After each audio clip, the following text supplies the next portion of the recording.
This is the Louie Tee Network.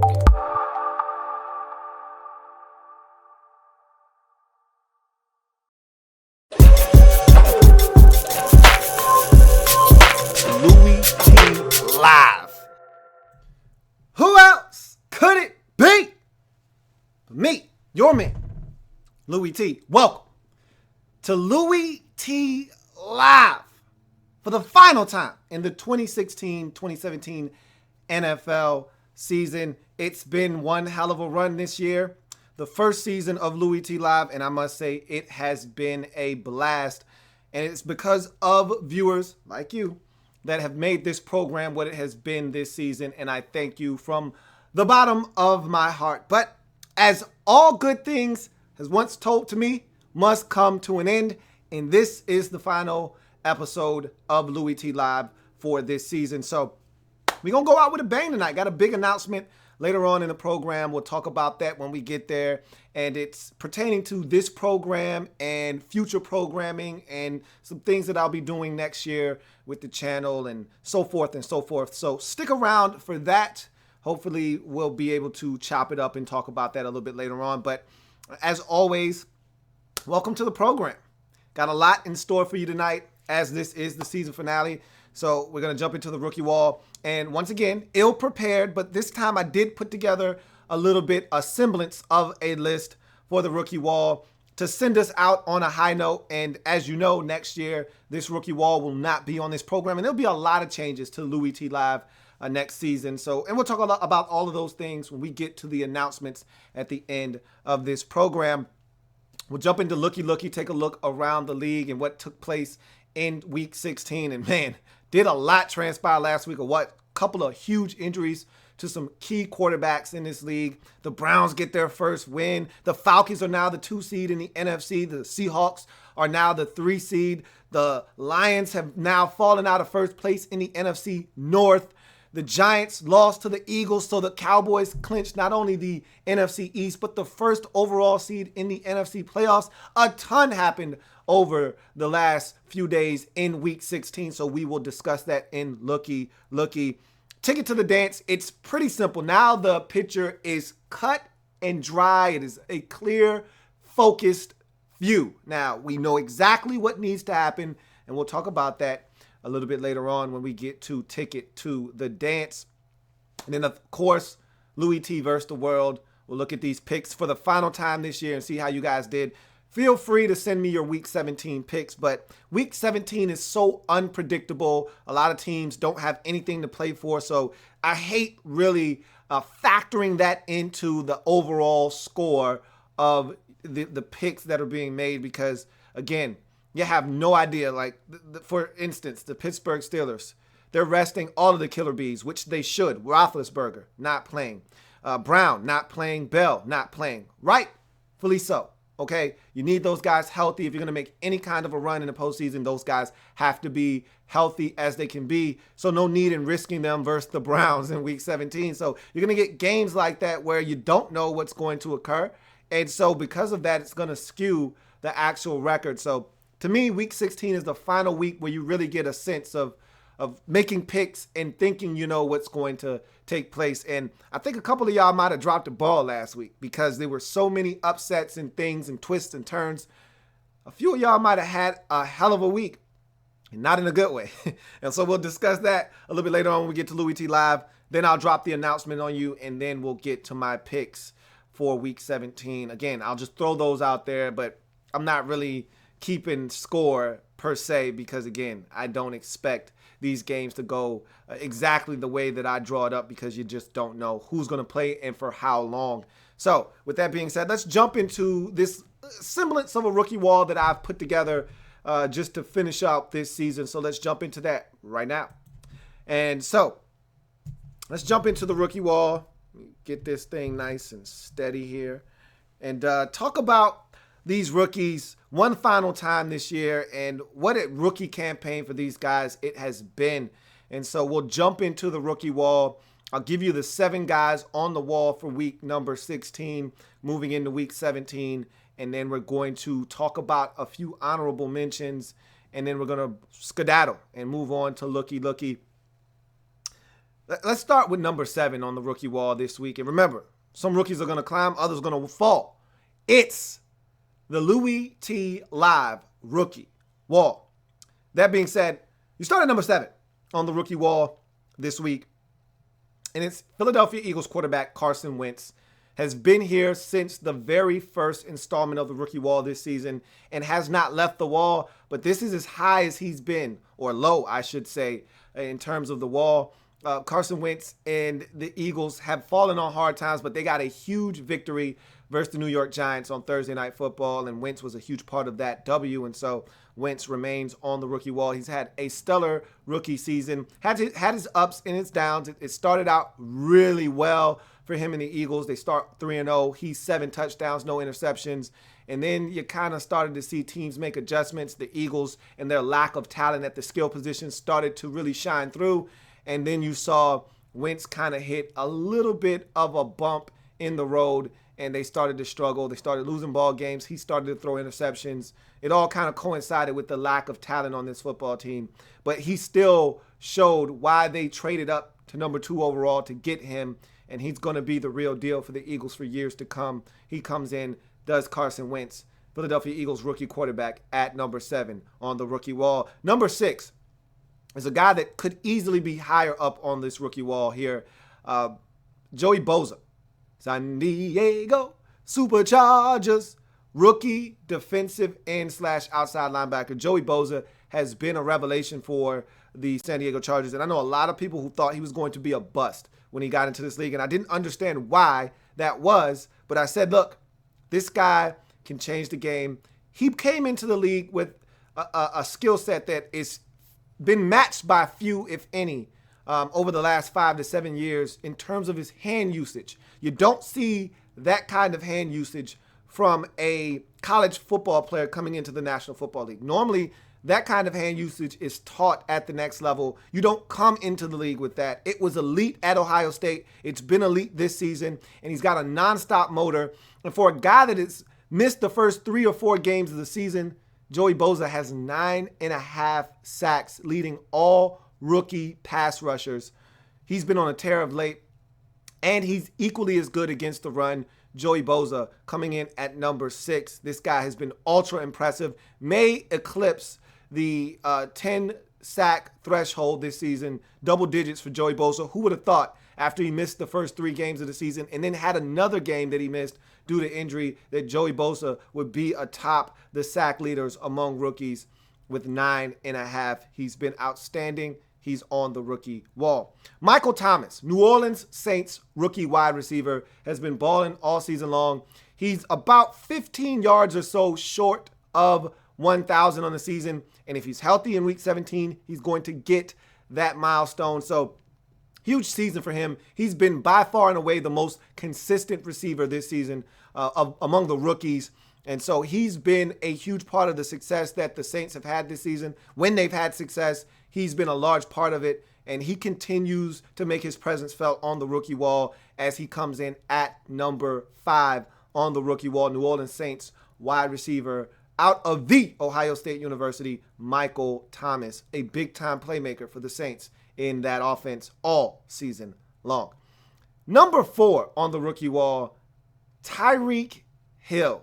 Kansas City Chiefs wide receiver, punt returner, kickoff returner, running back, you name it, he does it for that offense. He is so dynamic. He's one of the few players that when he touches the ball, everything stops. Everyone is at the edge of their seats because they want to see what he's going to do with the football. And you know, it's a different dynamic, much like Odell Beckham when he touches the ball and everybody kind of stops. Announcers get excited. I was watching the Sunday night game, Broncos at Chiefs. And every time Tyreek Hill touched the ball, they're like, okay, here he goes.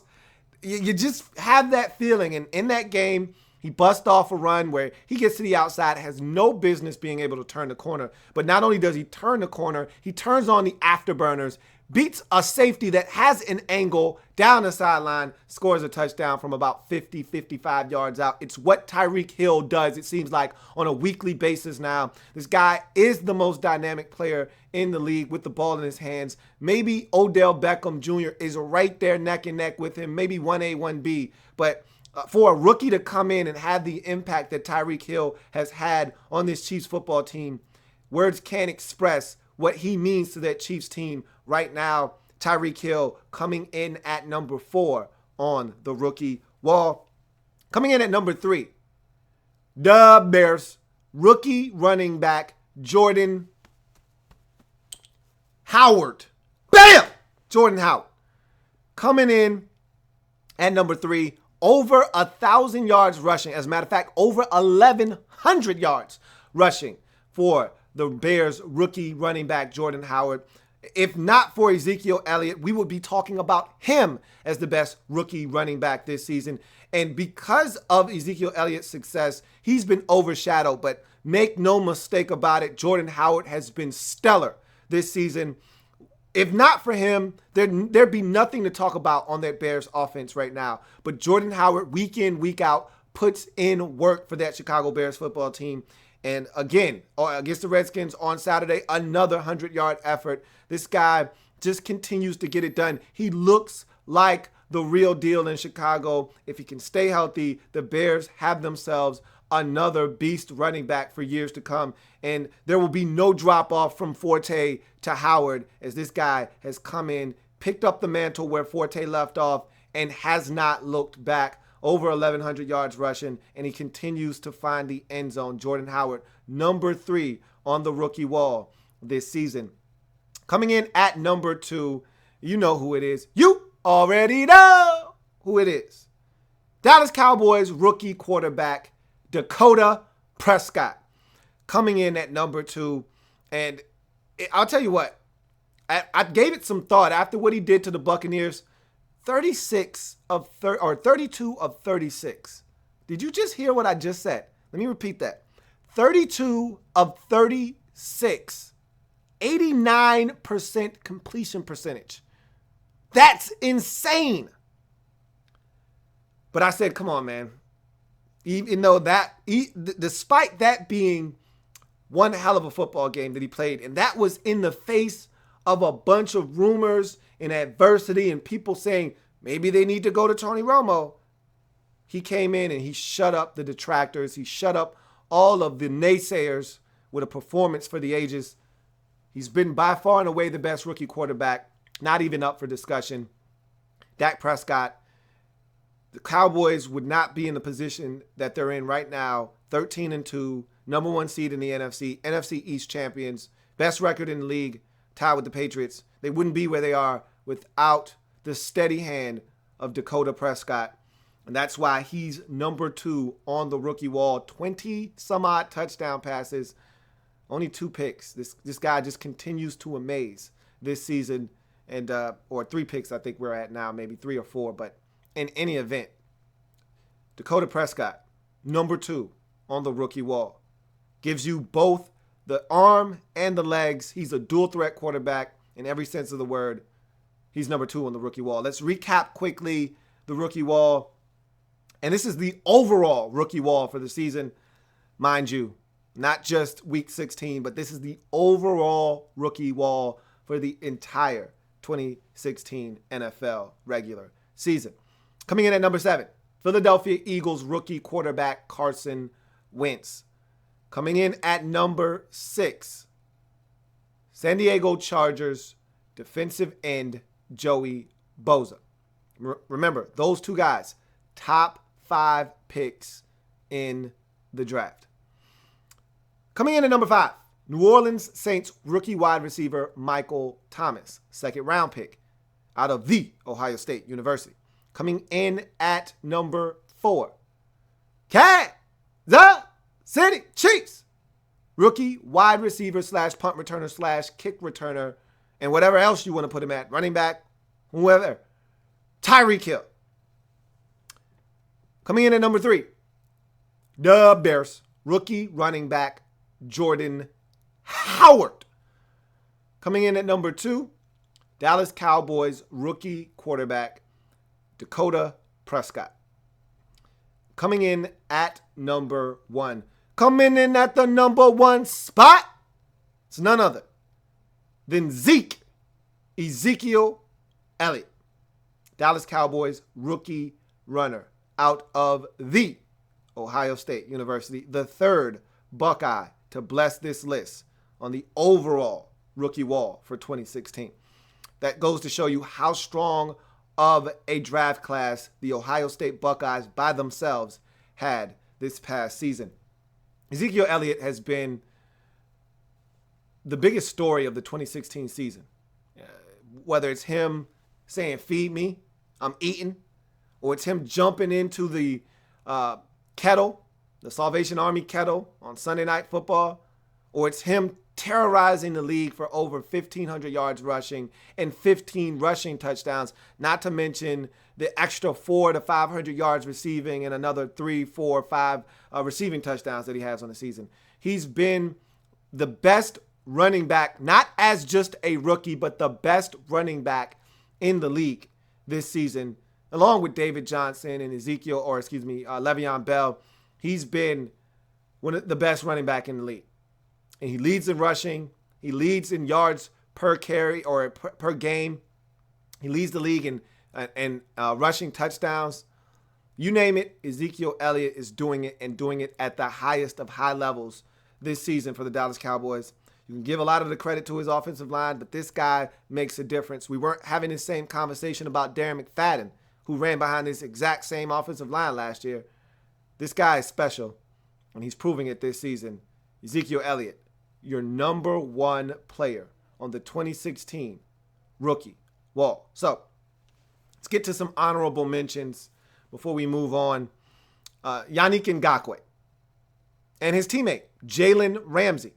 2 guys that have shined on a otherwise disappointing Jacksonville Jaguars football team. Now, I'll tell you what, that defense is coming along, and they're very talented, and it won't be long before the Jaguars, if coached up correctly, have one of the best defenses in all of football. There's enough talent to go around. There's enough youth and athleticism.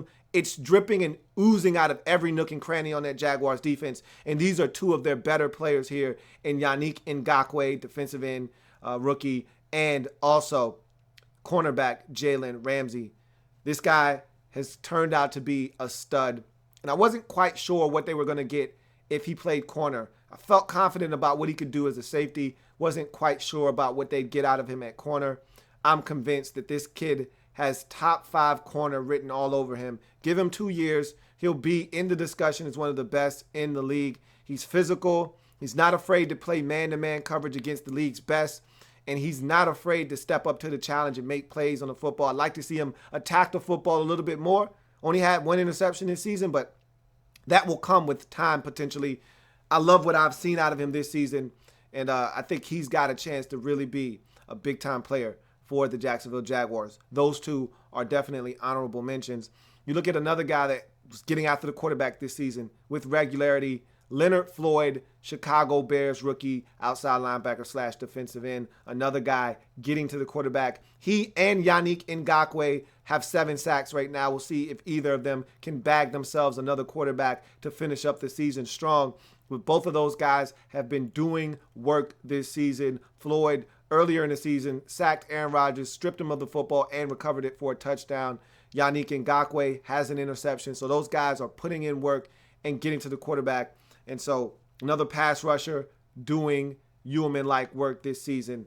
Honorable mention for Leonard Floyd.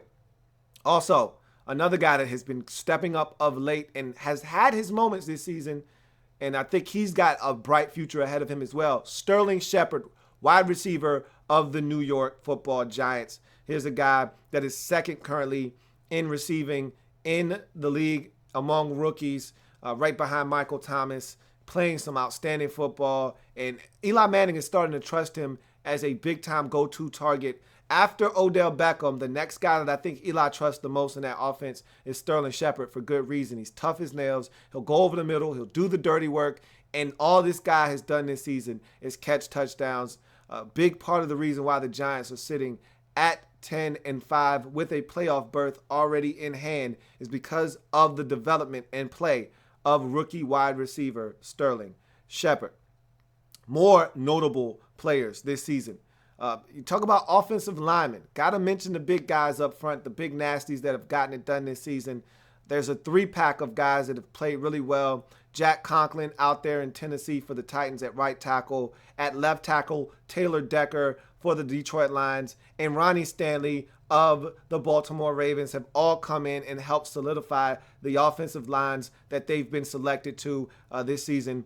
Been playing some outstanding football for their respective teams, have helped them get to either into the playoffs or gave it a run in the case of Jack Conklin and Ronnie Stanley. Those teams have been eliminated from postseason play, but I tell you what, those guys were huge and instrumental in the success of their team's offense this season. Because of the turnaround of the offensive line, those teams' offenses played much better than they have in the past, and so those guys deserve credit.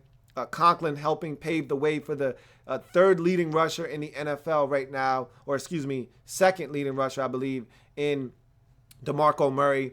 The Ravens were one of the worst pass-blocking offensive lines a season ago. Now they're one of the better ones with Ronnie Stanley out on the field when he's not banged up. And also, same can be said for the Lions. They were atrocious protecting Matthew Stafford a season ago. You get a guy like Taylor Decker into the lineup, and you move Riley Reef over to right tackle, and voila, all of a sudden, the line is much improved from a season ago. Still has some work to be done on the interior of that Lions offensive line, but one thing's for sure, the tackle positions are taken care of with those two guys at each tackle position. So those are some of your honorable mentions. There are many more guys that I couldn't sit and list, but you're going to keep this list nice and short. But there are a number of corners who played well this season. Deion Jones, a guy that I absolutely love at the linebacker position for the Falcons. Keanu Neal as a safety on his team as well in Atlanta. Another rookie that will come and lay the lumber. A number of guys I could sit here and mention as honorable mentions this season. But for time purposes and time constraints, that's your rookie wall for the 2016 NFL season. Some rookies will climb, others will fall. That's the Louie Tee Live rookie wall. So let's talk to you guys. See what you guys have to say. See where your head is at on this beautiful Wednesday night. See where we are. Bossaholic. See. Oh, I think I missed some comments. So let's get all the way to the top here. Bossaholic says, if the Falcons win Sunday, they won't play an outdoor game throughout the playoffs. That is correct. They'll be on a bye the first week in Wild Card Weekend. They'll come off the bye. They'll play a home game in the divisional round if they take care of business there.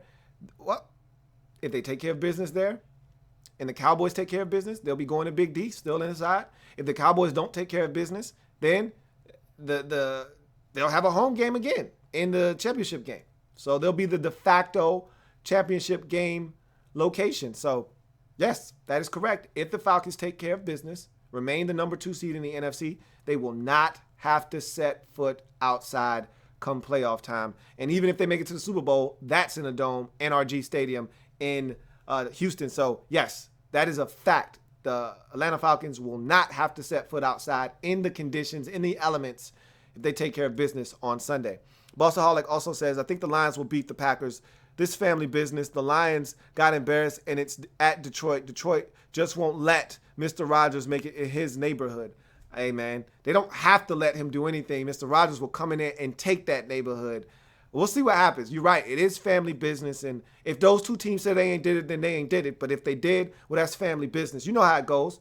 And if it ain't your family business, keep your nose out of it, man. Like I said, that's not my family business. So I keep as far away as possible from that because I don't know anything about your family business. Hey, if it's not your family, stay out of it, okay? That's all I got to say.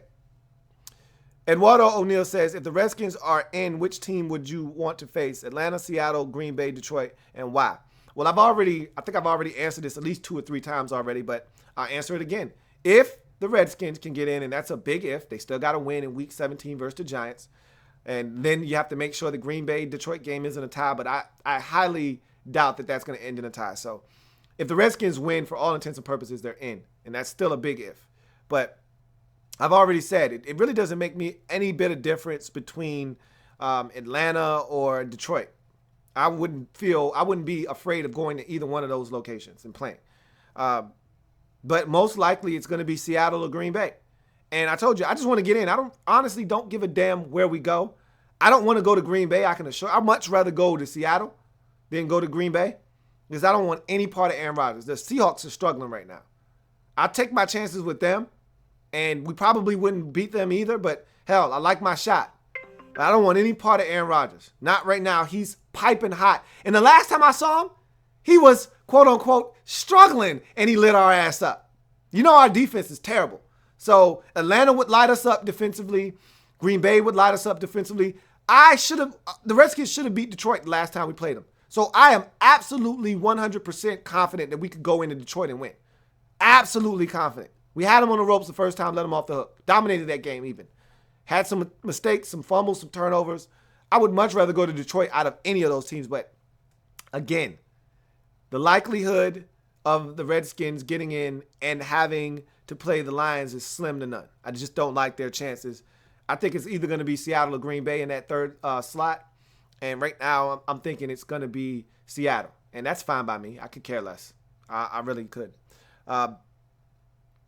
Sean Mack says, what are your plans for when the ball drops for New Year's? Nothing, man. Just stay in the house with the fam, kick it, and be around the ones I love, man. Normally on New Year's, that's generally what I do, man. I try to surround myself by the people that I know care about me. And I try to bring in the new year the right way with the ones that I love. And we all get to sit around and talk about what the next year is going to bring, God spare life, and talk about how this next year is going to be better than the last year. And that's what I intend on doing, man. Bringing it in with the ones that I love. And that's usually what I do every year. Smoking that RG3 hashtag smoking that 3 hashtag 1000 says, I'm just ready for the draft and I hope that the Patriots don't win the Super Bowl.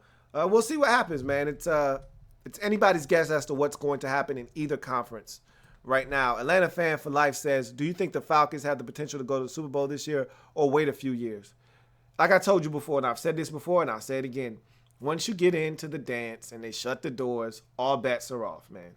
You know what I mean? Like, anybody's got a chance. Anybody. I mean, the Cowboys could get knocked off in their first game, and the Falcons could be staring at the NFC Championship game at their building. It could be that simple as them coming off the bye, and let's say the Redskins upset the Packers. They get the Redskins, they smoke the Redskins in the divisional round, and they look up and Dallas loses to, let's say they lose to the Giants again, who upset the Seattle Seahawks in the first round, right? And all of a sudden now it's Giants at Falcons, and the Falcons beat the Giants. They're in the Super Bowl. Anything can happen, okay? So, yes, they can get to the Super Bowl. Will they? Who knows? Like I said, styles make fights. It's all about matchups. Certain teams you match up against much better than others. If you get a favorable matchup, the Falcons can win and get all the way to the Super Bowl. If you run into a team that you don't match up well against, you've played the Green Bay Packers already. They were, quote-unquote, struggling when you played them. You only won by 1 or 2 points in that game, okay? You get them again, and maybe Aaron Rodgers is not struggling anymore, which he isn't, and all of a sudden, they do to you what they did to you the last time you were in the playoffs, which was like a 45-17 ass whooping at the crib, okay? You never know. You just never know.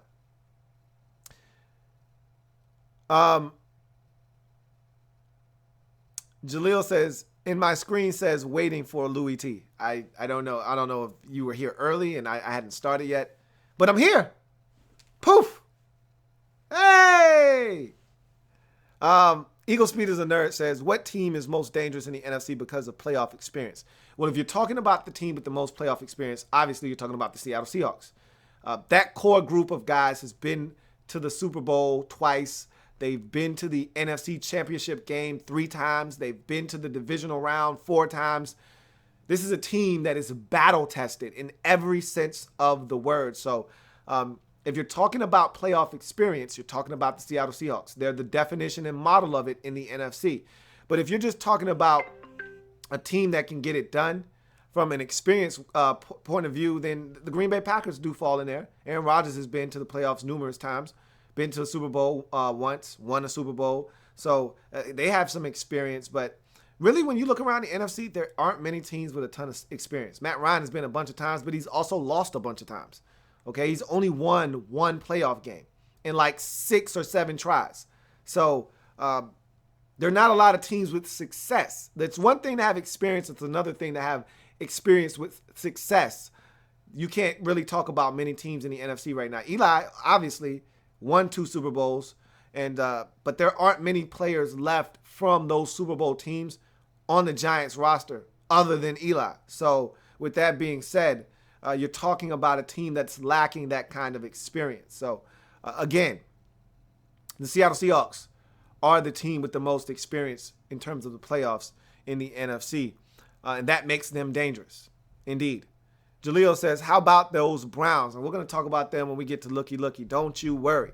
Don't you worry one bit. Mazer_12 says, thoughts on O'Brien not resting any of his starters, though the Titans and Texans have nothing to play for. He wants Tennessee to win, by the way. The bottom line here is they're not good enough. The Texans aren't good enough to rest guys unless they're banged up and they need the rest. Like, if I was the Texans, the one guy that wouldn't play, everybody else is playing. The one guy that wouldn't play would be Lamar Miller. You need him. And he didn't play last week, and he's been banged up. He's been battling through injuries all season long. I would rest Lamar Miller one more week because he doesn't need the reps. Everybody else is playing. Tom Savage needs as many reps as he can get. He needs to get as much chemistry as he can with Nuke, with Will Fuller. All of those guys need to be in there because they don't have any timing or rhythm down with each other. They don't have any experience playing with one another. They need all the reps they can get. And you can't put a faulty offensive line in front of them and expect them to succeed. So you got to put your starters out there on the offensive line. And then you look at the defense, and that would be the side of the football where I might think about resting a few guys defensively. Yeah. I mean, this defense is good. You know what you're getting. There's no need to put those guys out there. You know, if there are a few guys that you want to rest, a couple of veterans like Jonathan Joseph, Cushing, those guys don't need to play. Don't put any more mileage on those guys. It's unnecessary.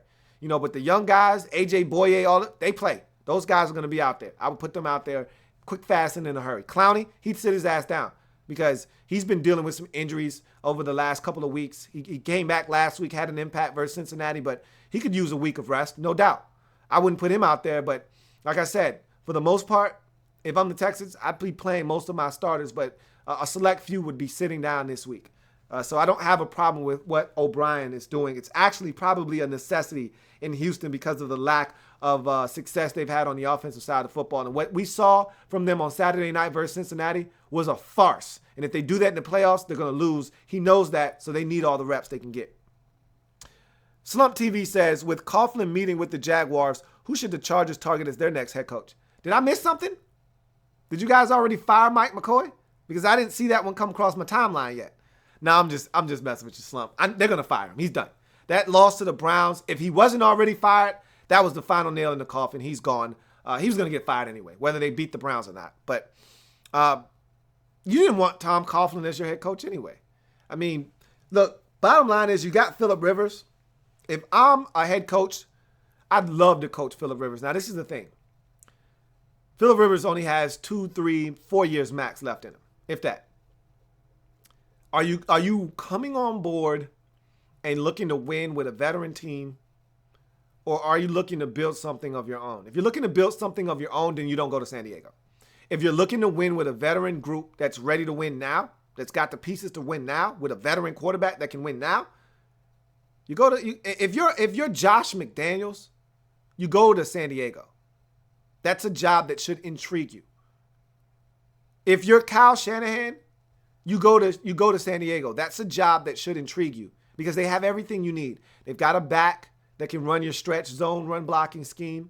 They've got a quarterback that can push the football down the field, that is smart and intellectual enough that he can survey the field, do everything you ask him to do, comprehend the playbook, and make the right reads.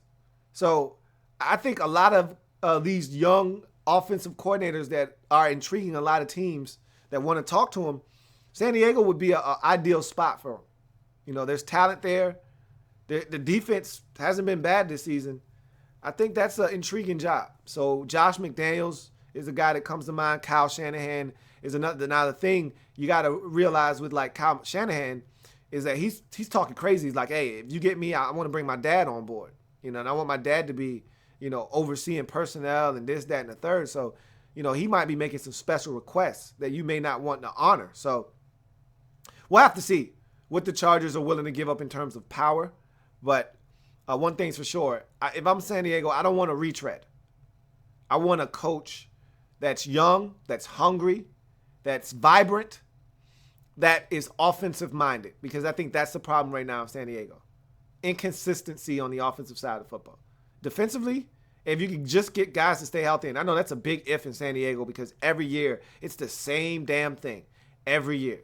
And I'm starting to think maybe the strength and conditioning coach isn't doing a great job in San Diego because, man, every year, same thing?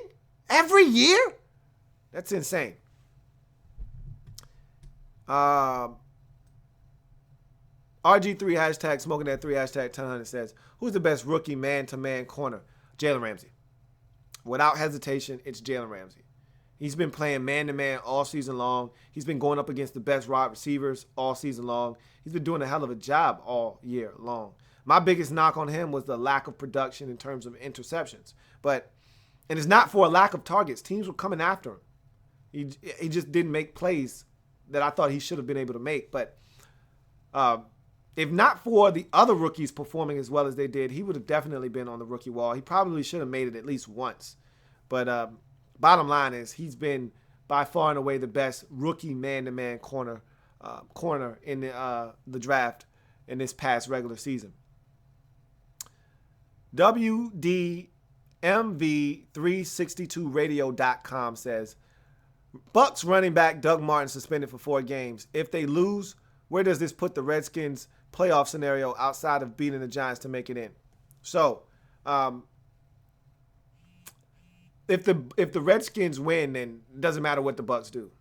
They can't get in. But if the Redskins were to lose, then the Redskins would be out pretty much unless a bunch of stuff happened. A bunch of stuff like the Lions would have to win, and then you would need the Bucs to lose as well. And then not only would no, there's no way. There's no way that they could get in after that. So the Bucs would get in. The only way the Bucs can get in is if the Redskins lose, and then they would need the Lions to lose as well. So that's how the Bucs would get in. But bottom line, with that Doug Martin situation, I knew something fishy was going on when they sat him down last week and he didn't play, and they were saying that it was, it was 2 weeks in a row that he didn't play. And then I heard that he was dealing with some personal matters and he was leaving the team, and then all of a sudden it comes out that he failed a drug test. I figured something was up. I didn't know what. I didn't know if this was some team conduct detrimental to the team type of ordeal going on, like a TO where you just say, all right, enough of this. You go home. We're not paying you. Go home. I didn't know what was going on, but I knew something was going on. So as a Redskin fan, you don't have to worry about anything else. Just win. That's it. You win and you're in. Done. Don't even have to worry about who wins, who loses. That's why that Monday night game, Cowboys and Lions, was so important, because it took the rooting interest out of any of these games in Week 17. For the Redskins, it's simple. Win, you're in. Done. You can celebrate. Because like I said, Lions and Packers aren't going to tie. So, win and you're in. Your boss says, what about Carl Joseph? Can he be a good player? Absolutely. think there's a bright future in front of him. Got to stay healthy, which is something he hasn't been able to do of late. But before the injury, he was starting to play some of his best football of the season, and that's what you expect. A guy to come in, start a little slow, adjusted to the speed of the game, and all of the things that come with being a rookie in this league. Then he started to really acclimate himself well, and boom, he gets injured. So he's going to be a good one. I had a huge man crush on Carl Joseph coming into the draft, and he hasn't disappointed me this season. He hasn't. RG3 hashtag smoking at 3 hashtag 1000 says, is Eric Berry a free agent this offseason? He is, but he's not. So he is technically because his contract is going to be up. He was on a franchise tag. So again, much like Kirk Cousins, he's going to be up for free agency yet again. But he's not, much like Kirk Cousins, because either he's going to sign a long-term deal with the Chiefs or they're going to slap him with the franchise tag again.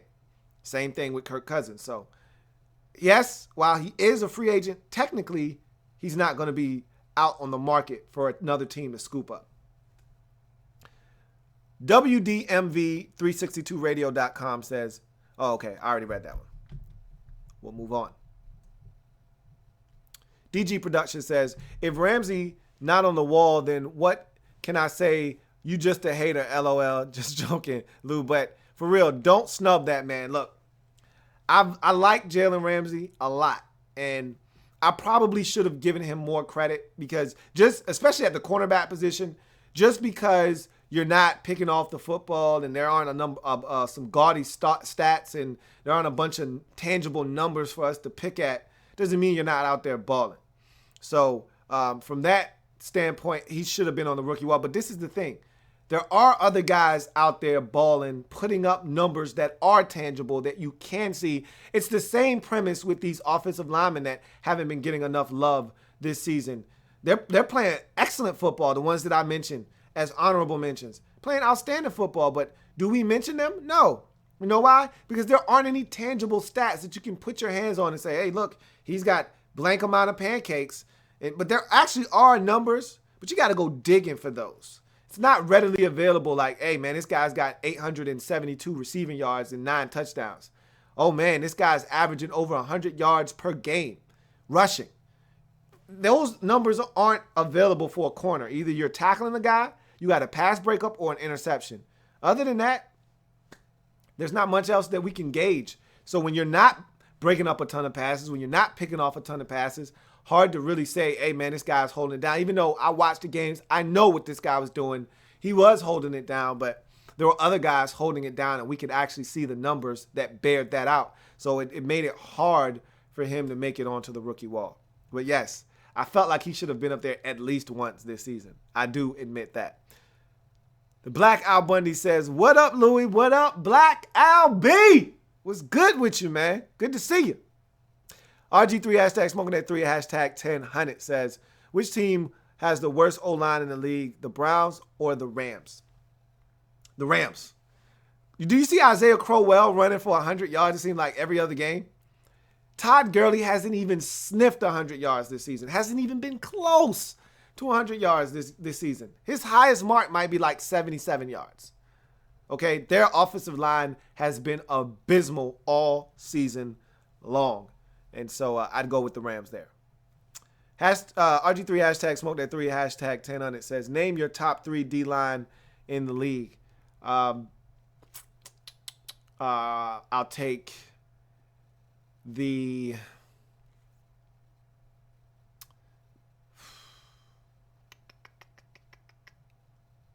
there's some really good defensive lines. Sacks are down this year, so you don't want to base it off of sacks. The Giants' defensive line is a terror. I think those guys stop the run as well as anybody, and they also get after the quarterback. It may not always prove to be the case with sacks. The numbers may not indicate that, but those guys ball. So I take the Giants. I really like the Seattle Seahawks defensive line when healthy. If Michael Bennett's a part of that group, they're still dangerous. With Averill, Bennett, Frank Clark starting to play a lot better football. I think that's a solid group. I don't know if I want to put them in the top 3, though. Giants. when they're playing good ball, the Vikings defensive line is pretty good, but hard to really say. They've been getting gashed of late. The Chiefs defensive line, they're pretty stout. I like that defensive line a lot. Just thinking about it now, Chris Jones, Dontari Poe, those guys are really good. So I think I take the Chiefs defensive line along with the Giants. And then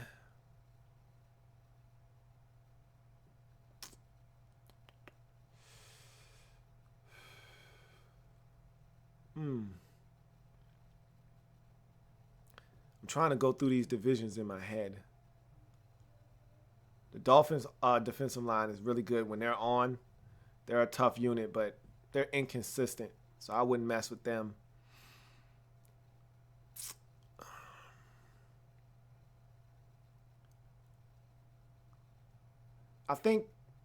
I guess I would go with the two that I gave you. And then I guess you could throw in one of those other defensive lines, Vikings or whomever. But the two that stand out for me, the Jets had one of the best defensive lines, and they've been so disappointing this year. I'd go with the Giants and the Chiefs right now. I can't really give you a third right now because there isn't another one that stands out for me right now. Anyway, sorry.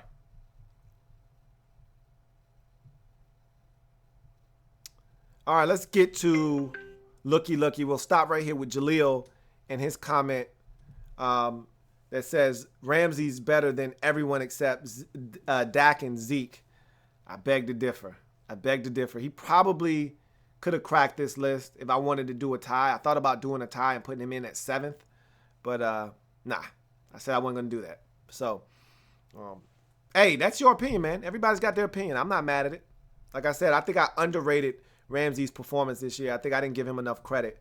Probably should have given him a little bit more credit than I have. But like I said, these other guys are playing ball around. So it's hard for me to discount what they're doing when I can see the numbers, when I see the production week in, week out. And as a cornerback, you can have plenty of action or you could have no action. Does that mean you're doing your job any less? No, maybe not.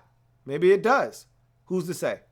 Anyway, with that being said, that's the final installment of the Rookie Wall this season. Plenty more Rookie Wall to come in the future. Hope you enjoyed that. And we'll talk about the future of the Rookie Wall, where you can find it and how it will go down next year in the years to follow, a little bit later on in the program. But now it's time for us to take that trip around the league in Week 16 in the only way we know how to do it here on Louie Tee Live. Looky. Looky, I got hooky. Look at me. Look at me. Look at me. Look at me. All right, man, what a week it was in the National Football League. It was wacky. It was crazy. And I think some of y'all had to pay for it with your picks, too. We're going to find out a little bit later on how you guys did. I'm going to tell you right now, the upper room will not be as full as it was last week. That is for damn sure when we get there. But let's take a trip around the league quickly. I'm going to try to do this as fast as possible. Thursday night was the first of many upsets and surprises in Week 16. I think that was a precursor for things to come. That was a sign of things to come. Giants being upset by the Philadelphia Eagles. But if you're an NFC East fan and aficionado, this shouldn't have surprised you. Like, this didn't surprise me. I just thought that the Eagles were done in terms of winning, unless they beat Dallas in Week 17 when the Dallas Cowboys took out all their starters. I thought they were done winning this season. I said, nah, they probably won't win another game. But this is why I tell you, if it's not your family business, stay out. Because you have no idea. See, if you're not an NFC East guru or fan of a team in the division, or you don't follow the division very closely, then what you won't know is that the Eagles always beat the Giants. They kill the Giants. They own the damn Giants. Okay? They own them. The only time they beat them this season was earlier in New York, and they barely won that game. I thought it was a poorly coached game by the Eagles' first-year head coach, Doug Peterson. Thought they went for it too many times on fourth down, squandered some opportunities, and they still almost won that game. They own the Giants. The one team in the division that Eli Manning struggles with is the Eagles. At one point, it was like a 5-game winning streak for the Eagles.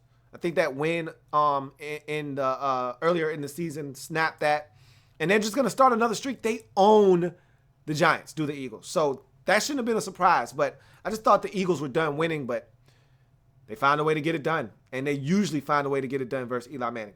So that was a crazy outcome. And what that outcome did do was it shook up the NFC landscape a little bit because it ensured that the Cowboys were not only going to clinch the NFC East division, but it also ensured that they would be the number 1 seed in the conference. So by virtue of that, we didn't know at the time how the Cowboys would approach their Week 16 matchup versus Detroit, but we found out later on down the line that they didn't give a damn about all of that stuff. They were still going to go out and kick some ass, and that's exactly what they did. But as we move on to the Saturday games, Miami at Buffalo, what a thriller this was.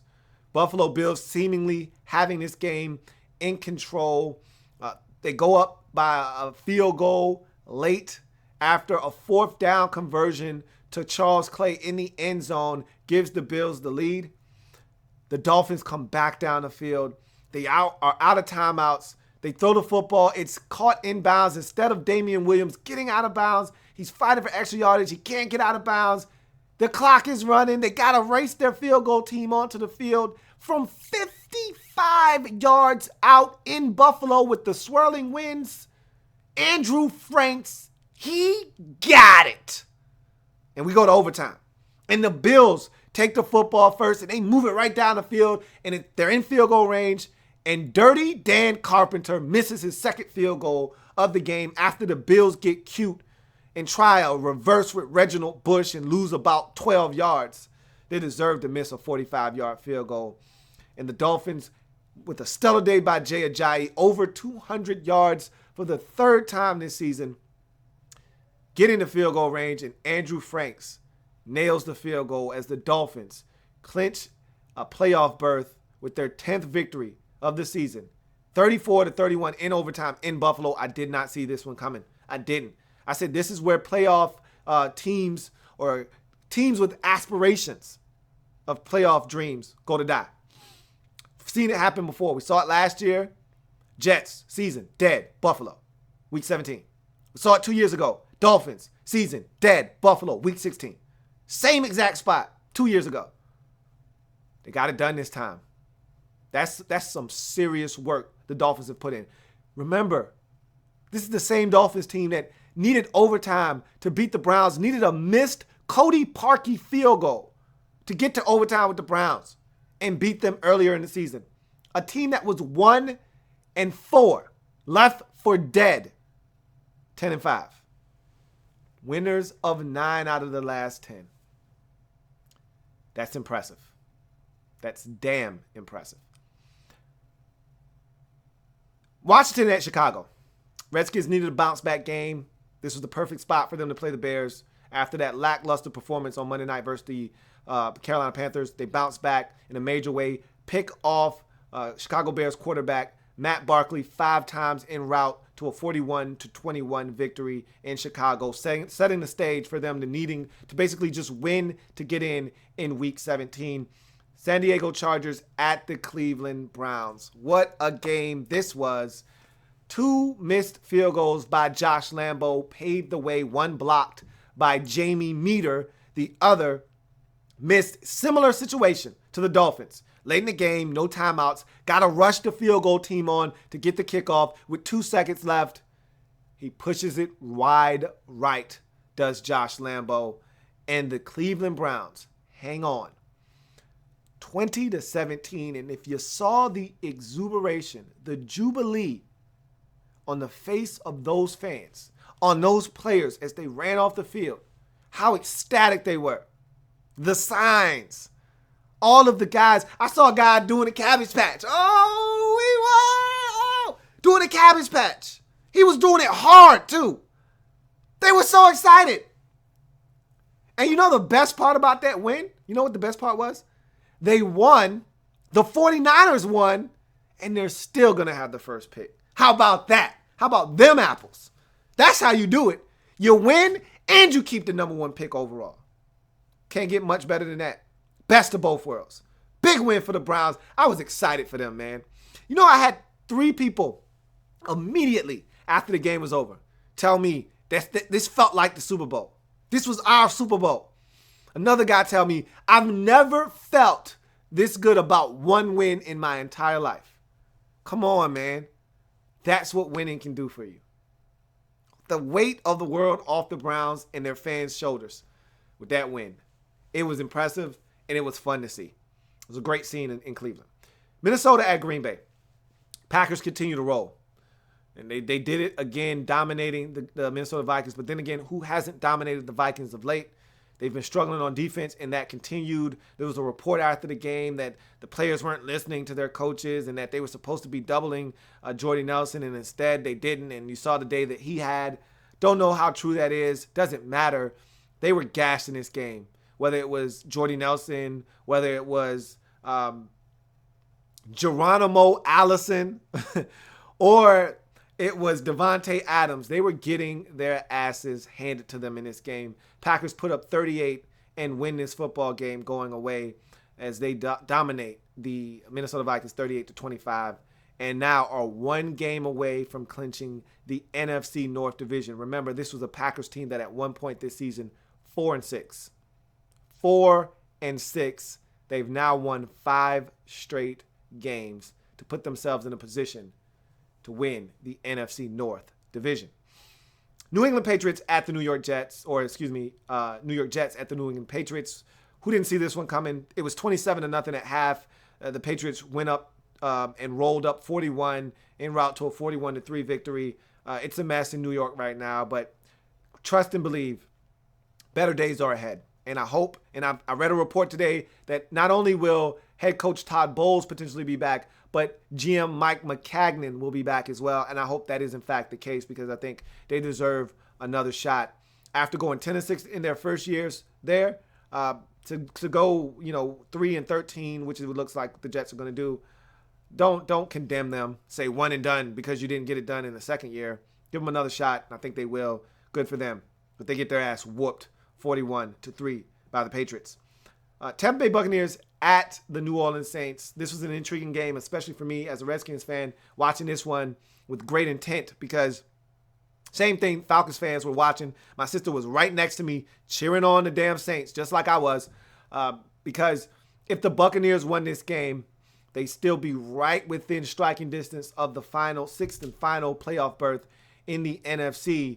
If they lost this game, they would lose the right, with the Redskins winning earlier in the day against Chicago, they would lose the right to impact the outcome of their season on their own by just winning. Instead, they would need some help, including a Redskins loss, among other things, to get back into the playoff picture. So this was huge. They didn't get it done. The defense let them down in this game. Offense didn't have a stellar game either, but the Saints basically controlled the pace and tempo of this game with the offense. Drew Brees had another stellar outing as they were able to get it done versus the Tampa Bay Buccaneers 31-24. Atlanta Falcons at the Carolina Panthers. This was a total dominant performance by the Falcons. They ran the football, destroyed the Panthers on the ground. They flustered Cam Newton, forced him into a bunch of errant throws, including a couple of interceptions.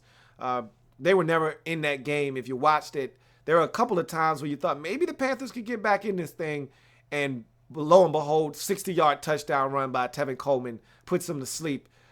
Falcons dominate this game and win it. And with that win, they clinched the NFC South because of the loss by the Tampa Bay Buccaneers later on in the day. And really, that loss probably didn't mean as much anyway. But it did, actually. I take that back, because they still would have had an outside shot because of the divisional record if the two teams had finished tied. So big win. Big win by the Falcons to seal up the NFC South, as they are the NFC South champions, breaking the 3-season streak of the Carolina Panthers. Tennessee Titans at the Jacksonville Jaguars. This game was intriguing because the Titans had been red hot of late, and they were knocking on the door of the AFC South division crown. They were in the position, if they could just beat Jacksonville, to set up a monumentally huge Week 17 showdown with the Texans. Winner take all, loser goes home division crown matchup in Tennessee. All the makings were there. And then Marcus Mariota goes down to an injury. Same injury as Derek Carr, broken fibula. He's going to be out 4 to 6 months. So his season is done. And so is the season of the Tennessee Titans. They were already getting drubbed before his injury. They don't want to make it out to be, oh, they were in the game and they were right there and then he gets injured. They're getting their ass whooped before the injury. All that did was add insult to injury. And so Titans don't get it done. Jaguars do. And coincidentally, Blake Bortles plays his best game by far of the season under new interim head coach Doug Marrone as they win a game. No Gus Bradley, win a game. Blake Bortles plays better. I'm not saying. I'm just saying. You move on to the next game. Speaking of quarterbacks getting injured, Indianapolis Colts at the Oakland Raiders. And wow, you want my man Sean Mack first broke the news to me because I was watching the Raiders and the Colts game. It got out of hand, so I turned on the Cardinals and the Seahawks game on the opposite TV, on the adjacent television, next to the Bucks and the Saints. And my man Sean Mack says, damn, there goes the Raiders season. And I'm like, what the hell is my man Sean Mack spouting about now? So quickly, I grab the remote and I turn it to the Raiders game. And I see a bunch of people huddled around a guy. I can't make out who it is, but I'm like, the only person that Sean Mack could say that could destroy the Raiders' hopes of winning anything this season would be the quarterback. And sure enough, it was Derek Carr. And I'm like, he's all right. Just like when he hurt his hand against Carolina, he'll be fine. No, he won't. Broken fibula, much like Marcus Mariota. Timetable is a little bit less than Mariota, but the Raiders are holding out hope, that if they make it to the Super Bowl, he can be back. They're not making it to the Super Bowl, so he won't be back this season. They win the game. They win the battle, but they lose the war as the Raiders get the win over the Indianapolis Colts 33-25. But like I just mentioned, they lose the war as they lose their leader and potential MVP candidate, Derek Carr, the 4 Carr, to a broken fibula. And that's got to be frustrating for Raiders fans.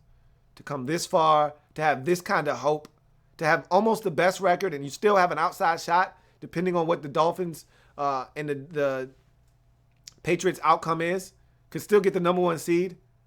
And to have to go into the postseason without Derek Carr, you could easily go from the 2 seed to the 5 seed without Derek Carr and be bounced in the first round because of this injury. We'll see what happens. They beat the Broncos. They will remain the 2 seed, and we'll see what happens from there. If they lose, they're going to have to play the Texans in the first round, a rematch of a game that we saw about a month and a half ago up in Mexico City. Texas should have won that game, and that was with Derek Carr. That Texas defense, say what you want about their offense and their quarterback situation. That defense, legit. We'll see. That's something worth noting and keeping an eye on there. Los Angeles Rams at home hosting the San Francisco 49ers in the Who Gives a Damn Bowl, a.k.a. the Toilet Bowl, a.k.a. the Piss Cup. I actually didn't know who won this game until Monday when I went to break it down. I said, let me see who won this game. Last time I saw it, the Rams were up 21-7. I'm pretty sure they won. Lo and behold, they lost 22-21. Can you believe that? Yikes. They were up 21-7 with 6 minutes left in the game and blew a 14-point lead, allowing Colin Kaepernick to throw a touchdown pass with 30 seconds left to Rod Streeter. Yes, Rod Streeter. You have no idea who Rod Streeter is unless you're an Oakland Raiders fan. Then in that case, you do know Rod Streeter. If you're not a Raiders fan, you don't know him. Nor should you. That's the type of cast of characters they have in San Francisco right now. But Colin Kaepernick not only throws the game-winning touchdown to Rod Streeter, he tacks on the 2-point conversion that gave them the lead at 22-21 as Chip Kelly snaps the 13-game losing streak that they were on gets the win, and Jared Goff remains winless in his NFL career. Seattle Seahawks at home hosting the Arizona Cardinals. Another one of these games I just didn't see coming to what it came down to. And again, this is why if you don't know, now you know, stay out of business that isn't yours. This is some family business I know nothing about. It's NFC West family business. I'm an NFC East guy. So I can stand outside from afar and look in the window and act and pretend as if I know what's about to happen. But if you're not in that division, if you don't know what's going down, keep your nose out of what doesn't pertain to you. And this is one of those situations where I got caught being nosy, man. Being nosy. What y'all doing in there, man? Y'all talking about me? Y'all talking about me? I'm in your business, man. And I ain't had no business being in their business. That was an A and B conversation. And they told me, hey, man, see your way out, dude. So I did. I had to take an L right there. What a game that was. Tyler Lockett breaks his leg, and it's a gruesome one. If you haven't seen it, that's a nasty one there. Sounds like the timetable on him coming back, though, is a lot more. It's a much better timetable than I expected for the way that injury looked. It looked gruesome, and you thought, man, that's going to be a long road to recovery there. But he broke his leg in about 3 different places. In any event, they still had opportunities to win. Russell Wilson was magnificent down the stretch, takes his team down the field, into the end zone. He's fired up. And all the momentum, the crowd is going wild. And Steven House Money Hauska bets the house and loses and misses the damn extra point, leaving the door open for the Seattle Seahawks, the Arizona Cardinals, to go down and kick a game-winning field goal. And that's exactly what they do. Big play from Carson Palmer to David Johnson. He does it all, folks. And he did it again in this game, eclipsing another 100 yards in total offense. Almost had 100 yards rushing and 3 more rushing touchdowns. This guy's a machine. And had a big catch down the sidelines, one-on-one with Cam Chancellor in coverage. He stops on a dime. Chancellor runs another 2 or 3 yards down the field. He catches it, puts them in great field goal position. And Chandler Catanzaro, a guy that has been a scapegoat much of the season for his struggles early in the year, comes through in the clutch in Seattle as they had to run their field goal kicker in a week where teams out of timeouts late having to run their field goal kickers onto the field. Catanzaro, unlike Josh Lambo, able to drill it on the road for the victory as they get it done in Seattle in thrilling fashion to knock the Seattle Seahawks out of the 2 seed and into the number 3 seed. Atlanta Falcons fans were ecstatic as they are now 1 win away from a first-round bye, are the Atlanta Falcons. And you go to the nightcap on Saturday, Houston Texans at the Cincinnati Bengals. It was a snoozer of a football game. This is one of those games only a mother could love, man. And honestly, if not for a missed kick by a bad retread kicker in Randy Bullock that has no business kicking in this league, Houston is fighting for their playoff lives as we speak. But instead, they got a gift. The gift that keeps on giving. Randy Bullock. How the hell does this man keep getting jobs? I don't know. How can you kick against your former team 3 times in 1 year? 3 different teams. Yes, I just said that. He's kicked against a former team 3 times this season. And you think it's a smart idea to go sign him on a Tuesday after you tried out 3 kickers. Well, he seems to be the best one. You need to go wash your face if you think that's a smart idea. Get your mind right. That's why you missed the damn kick. Dum-dums. Randy damn Bullock. Get him out of here. Texans clinched the AFC South with the win, 12-10. And they were the best of the worst. So they get to go to the playoffs again. And they're probably going to lose in the first round again. And they're probably going to lose to the Chiefs of all teams again. In Houston again. Wake me up when this dream is over. Pittsburgh Steelers at home versus the Baltimore Ravens on Christmas Day. What a football game this was. You knew it was going to be this kind of football game. Fasten your seatbelts. Enjoy the ride type of game. But late game theatrics, Joe Flacco up to his normal tricks. Game on the line, takes his team down the field, gets him in the end zone. Big run at the end to get in the end zone by Kyle Juszczyk, who had a big game for the Ravens, running over Mike Mitchell and getting into the end zone. Then Ben Roethlisberger, not to be outdone by Flacco and the Ravens, takes his team down the field late in the ball game and scores with less than 20 seconds left to give. And it was so clutch. Antonio Brown with 9 seconds left, no timeouts for the Steelers. If they don't get in here, the game's over. Antonio Brown, presence of mind to stretch the football over the goal line as he's being pushed in the opposite direction. I'm telling you right now, only a handful of receivers would have had the presence of mind at that point in the game, knowing the time and the situation to stretch it over the goal line. Not many.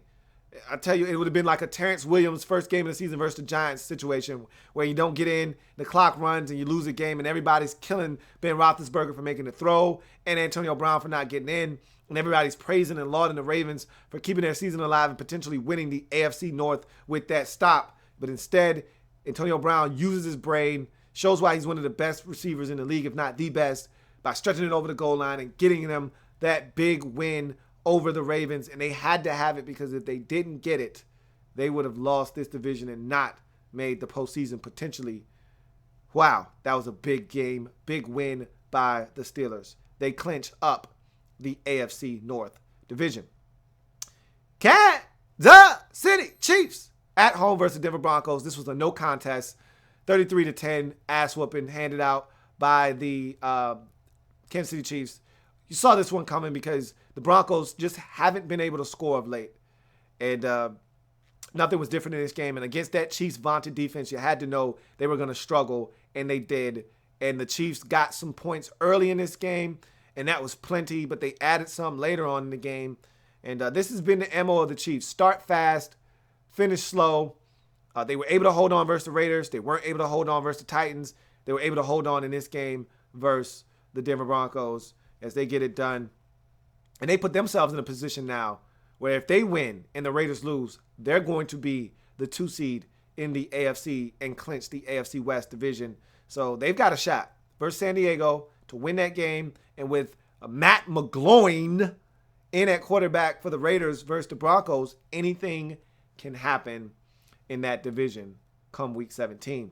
And finally, the Dallas Cowboys on Monday Night Football destroying the Detroit Lions 42-21. This was a game that at one point was 21-14, Lions up. Cowboys then responded with 28 unanswered points to put the Lions down for good. And now the Lions, who were once 9-4, are now 9-6 and fighting for their playoff lives. We'll see what happens on Monday night, or Sunday night, as the Lions host the Green Bay Packers. Winner takes all. Divisional showdown. So, that's Looky. Let's get to a couple more of your comments, and then we'll roll on to the next topic at hand. Ticket to the dance. Let's see what you guys have to say.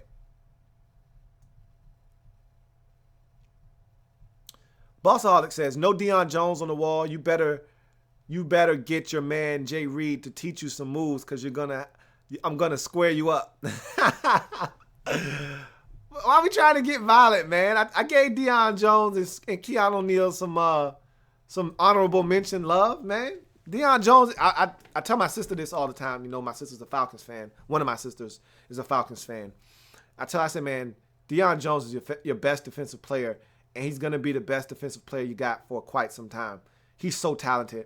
Loved him coming out of LSU. The only thing that he didn't have a lot of coming out of LSU was experience. He was a special teamer, a guy that didn't start until his senior year, but the guy had everything you're looking for. Football instincts, football acumen, speed, physicality, hands. You've seen all of those things on display in his rookie season. I love me some Deion Jones. I think this guy's going to be outstanding. And Keanu Neal played some good ball this season as well, and I mentioned both of those guys. Why you gotta have me trying to square up like Jay Reed, man? Come on, man. Chill. Disco Jump Rope says, what about Deion Jones or Keanu Neal? They both lead rookies in tackles. And I basically talked about them. They've been leading rookies in tackles for about the last 8 or 9 weeks now. Both of those guys have come on like gangbusters and been playing, and especially Deion Jones with the picks, 2 pick sixes, 3 total on the season. He's been stellar for the Falcons. Keanu Neal with all those forced fumbles. Last time I checked, he had 4 forced fumbles on the season. Both of those guys are hammers, and both of those guys have a knack for being around the football. I think they're outstanding football players. DG Production says, damn, Lou, you going to snub my boy Neon Deion Jones 2.0 as well? Geez, might as well pick the Pro Bowl too, LOL. I'm just messing with you. I know y'all, it's all good, man. Everybody can't be on the wall, man. And I know there's going to be some frustration and a little bit of pushback. But that's why there's a rookie wall, man. Some rookies going to climb, others going to fall, some not going to make it. They're going to fall short. It's an honor and a privilege to be on a rookie wall. Those guys just fell short, but that doesn't mean they haven't had outstanding seasons. Like I said, I'm more of a Deion Jones guy myself than a Keanu Neal guy. Deion Jones has been outstanding, and I think he's going to have a bright future ahead of him. Slump TV says, isn't this the second straight year the Packers are playing on a Sunday night in Week 17? Yep, last year they played against the Vikings, but the stipulations last year weren't as dire, okay? The situation didn't call for, hey, you win or you might be going home. If the Redskins win in Week 17, this is a win or go home type of situation. Winner take all is what they call these types of games. Last year it was like, we going to play for the right to not play Seattle. That was what everybody was doing. Remember, Seattle was hot last year going into the playoffs, and nobody wanted to play them. So the winner of that game was going to win the division, but your consolation prize for winning the division was going to be you had to play Seattle. And so Green Bay was like, we don't want to lose in Week 17 to Minnesota, but hey, you go ahead and play Seattle. We'll go to Washington and mop those boys. You go ahead and try your luck at the Seahawks. And they had him. A Blair Walsh miss cost them the game, but Green Bay ain't want no part of that. This year is different. Either you win or you take your ass home. So they saying, like Waterboy, hey, wake your ass up. We got to win tomorrow. They know what time it is. So yes, second year in a row, Packers, Week 17 for the division. Sean Mack says, how surprised were you that the Falcons didn't choke away their division lead this season, a.k.a. like last season? I wasn't that surprised. Remember, I told you I didn't think they were going to do that this year. The difference between this year and, well, remember, they didn't have the lead last year. Last year, they started off 5-0, but remember, the Panthers started off 14-0. So they didn't have the lead last year. They were hanging around with the Panthers, and then the Panthers ran away from them. The year before that, they had the lead, and they choked it away. So the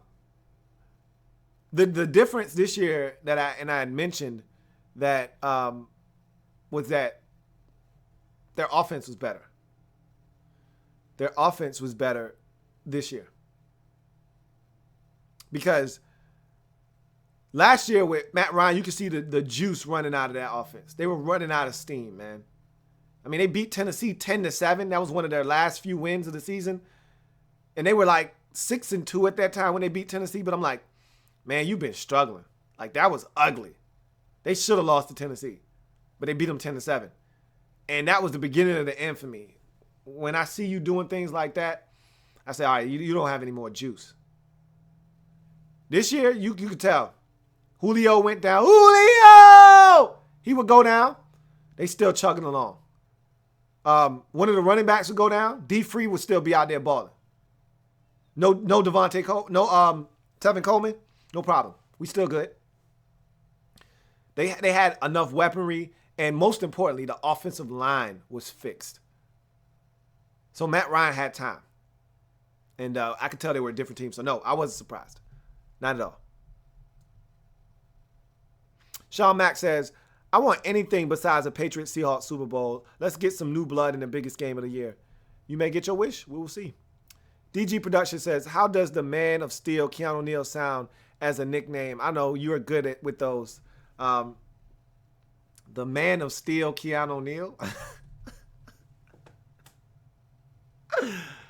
It's too long, first of all, man. But I like the fact that it rhymes. That's nice. But yeah, that first of all, that's Superman's name. I don't think Keanu Neal is Superman. That's Cam Newton. Last time I checked. So we got to find a different one. And again, I like to keep it nice, short, and sweet. You know, when you start having like 6, 7 name nicknames, we got a problem on our hands.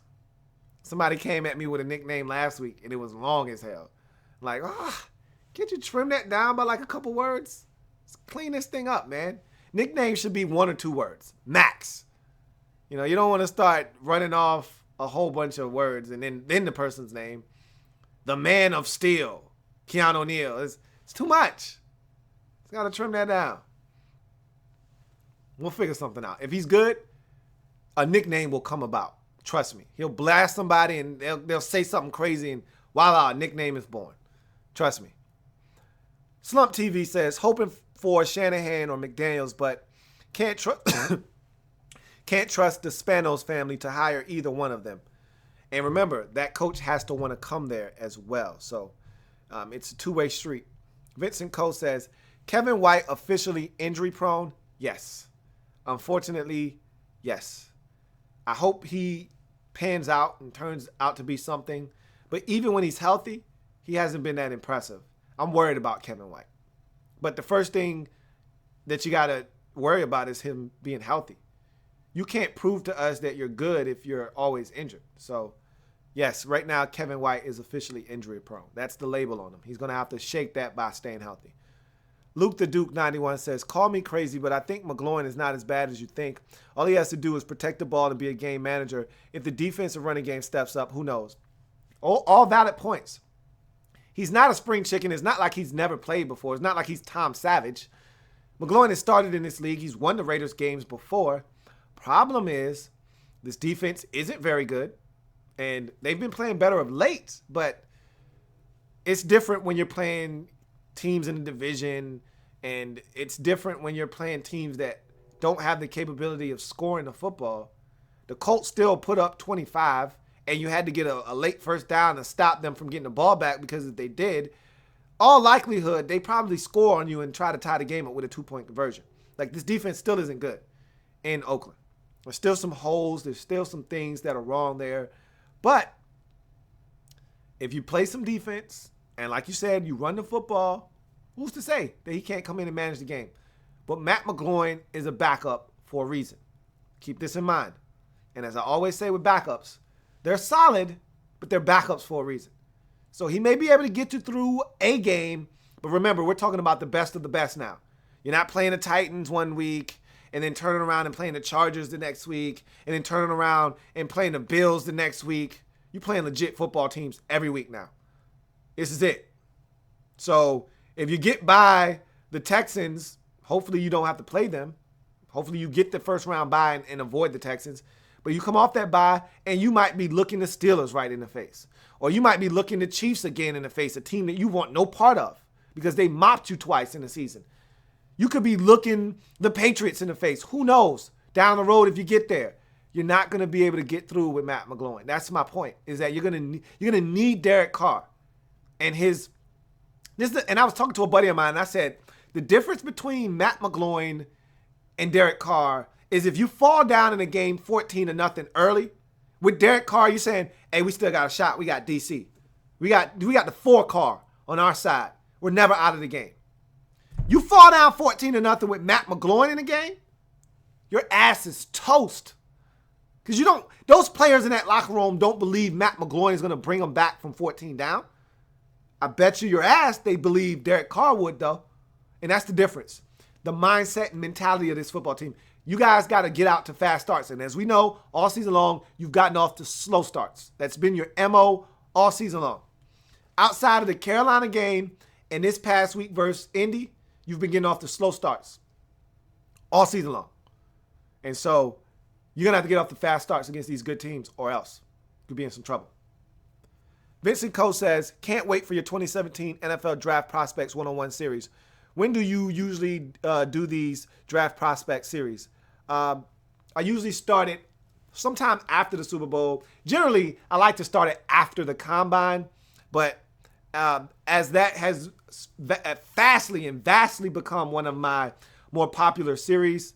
I probably started a little sooner.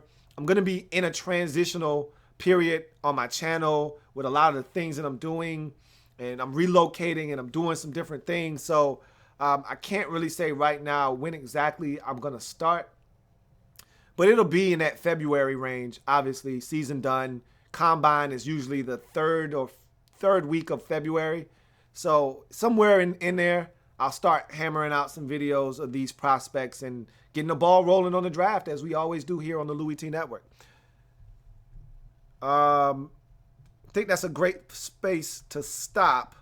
We'll stop right there, and I'll pick up the comments with my man, the Black Al Bundy. So let's go and see who's going to get those tickets to the dance. Then my team was 6-10, and we ain't smell the playoffs. Then it gets even better when your team makes the playoffs. Man, I want a ticket, man. I just want a ticket to get in the dance, man. All right, so this is so cut and dry, it's not even funny. In the AFC, it's done. It's funny when we get to the hunt category. There are no teams in the hunt. We already know the 6 participants. We know all the players. We know the faces. They all got tickets. We just don't know what time they're going to show up to the dance. Can you show up fashionably late, or do you need to be there on time to get a seat? Now, what I mean by that is, in the AFC, all we're worried about now at this point is seating. We know the 6 teams. We know which 6 are getting in. Where are you going to be sitting at in the dance? What part of the table are you sitting at? How close are you to the DJ booth? Can you make a request, or do you just got to dance to whatever he's playing that night? I don't know. We're going to find out. Patriots can still be your number 1 seed, or they can be the number 2 seed. They can't fall any further down than 2. They haven't clinched the number 1 overall seed because the Raiders can still get it if the Patriots lose in Week 17 and the Raiders win in Week 17 versus the Broncos. So we don't know who's the 1 or the 2 yet. The Raiders could go as high as 1, could fall as low as 5 if they don't get it done, and the Chiefs do in Week 17. So we got still some jockeying for position in the AFC playoff picture, but the Texans aren't moving out of the 4 slot, and the Steelers aren't moving out of the 3 slot. They're going to be fixated there. So are the Texans and the Dolphins. They aren't going anywhere as far as the 6th seed is concerned either. So not a lot to play for if you're the Dolphins, if you're the Steelers, if you're the Texans. You're not going anywhere. Your seed is basically set in stone. But 1, 2, and 5 are not in the AFC. A Patriots win, they're the number 1 seed. A Patriots loss coupled with a Raiders win, and the Patriots are now your 2 seed. Raiders are your 1 seed. For the Raiders, it's simple. A win gets you the AFC West division crown and the number 2 seed at worst. A win and a Patriots loss gets you to the number 1 seed. A loss by the Raiders in Week 17 to the Broncos on the road, coupled with a Chiefs victory at San Diego, and the Raiders are now your 5 seed. Chiefs are now your 2 seed. If the Raiders were to lose and the Chiefs lose as well, Raiders remain your 2 seed and get that first round bye. Like I said, the rest of the AFC playoff picture pretty much etched in stone. Steelers are going to be your 3rd seed. Texans are going to be your 4th seed. Those 2 teams won their divisions. Texans can't elevate their status, and the Patriots aren't dropping. So Steelers are locked into the 3 seed. Texans are locked into the 4 seed. Dolphins are essentially locked into the 6 seed. And whoever doesn't win the AFC West is locked into the 5 seed. So we basically know everything about the AFC. That picture is clear cut and dry. You move over to the NFC. Cowboys have locked up the number 1 seed. That's done. No one can touch that. However, the 2 seed, that's not spoken for it quite yet. Falcons can simply put that to rest with a win over the Saints at home. They're your 2 seed. If they were to lose that football game and the Seahawks were to win versus the 49ers on the road, they would be your 2 seed once again. Falcons would slide down to number 3. Now, if the Falcons win, they're your 2 seed. Seahawks win, they're your 3 seed. Giants going to be your 5 seed. The winner of the NFC North is going to be your 4 seed in the NFC playoffs. 5 seed Giants, they can't move. So they could play their starters. They could take them out early. They could do whatever they like. They're not moving from the 5 slot. And the 6 seed is the one in question in the NFC. Speaking of which, let's get to in the hunt, because this is where things get interesting. As you see for the AFC, no teams in the hunt. Everyone was mathematically eliminated on Saturday and Sunday last week. When the Ravens lost to the Steelers, they were eliminated. When the Bills lost to the Dolphins, they were eliminated. When the Titans lost to the Jacksonville Jaguars, they were eliminated. So all the teams that were in the hunt in the AFC were eliminated by losses on Saturday or Sunday in the AFC. For the NFC, Redskins get a big win on the road versus the Bears. Meanwhile, the Buccaneers lose to the New Orleans Saints on the road. And by virtue of that, the Redskins have leapfrogged the Bucs in the hunt category, simply needing to win in Week 17 versus the Giants and not having the Packers-Lions game result in a tie. Any other outcome, win, loss, doesn't matter who does the winning or losing, the Redskins get in as your 6th seed.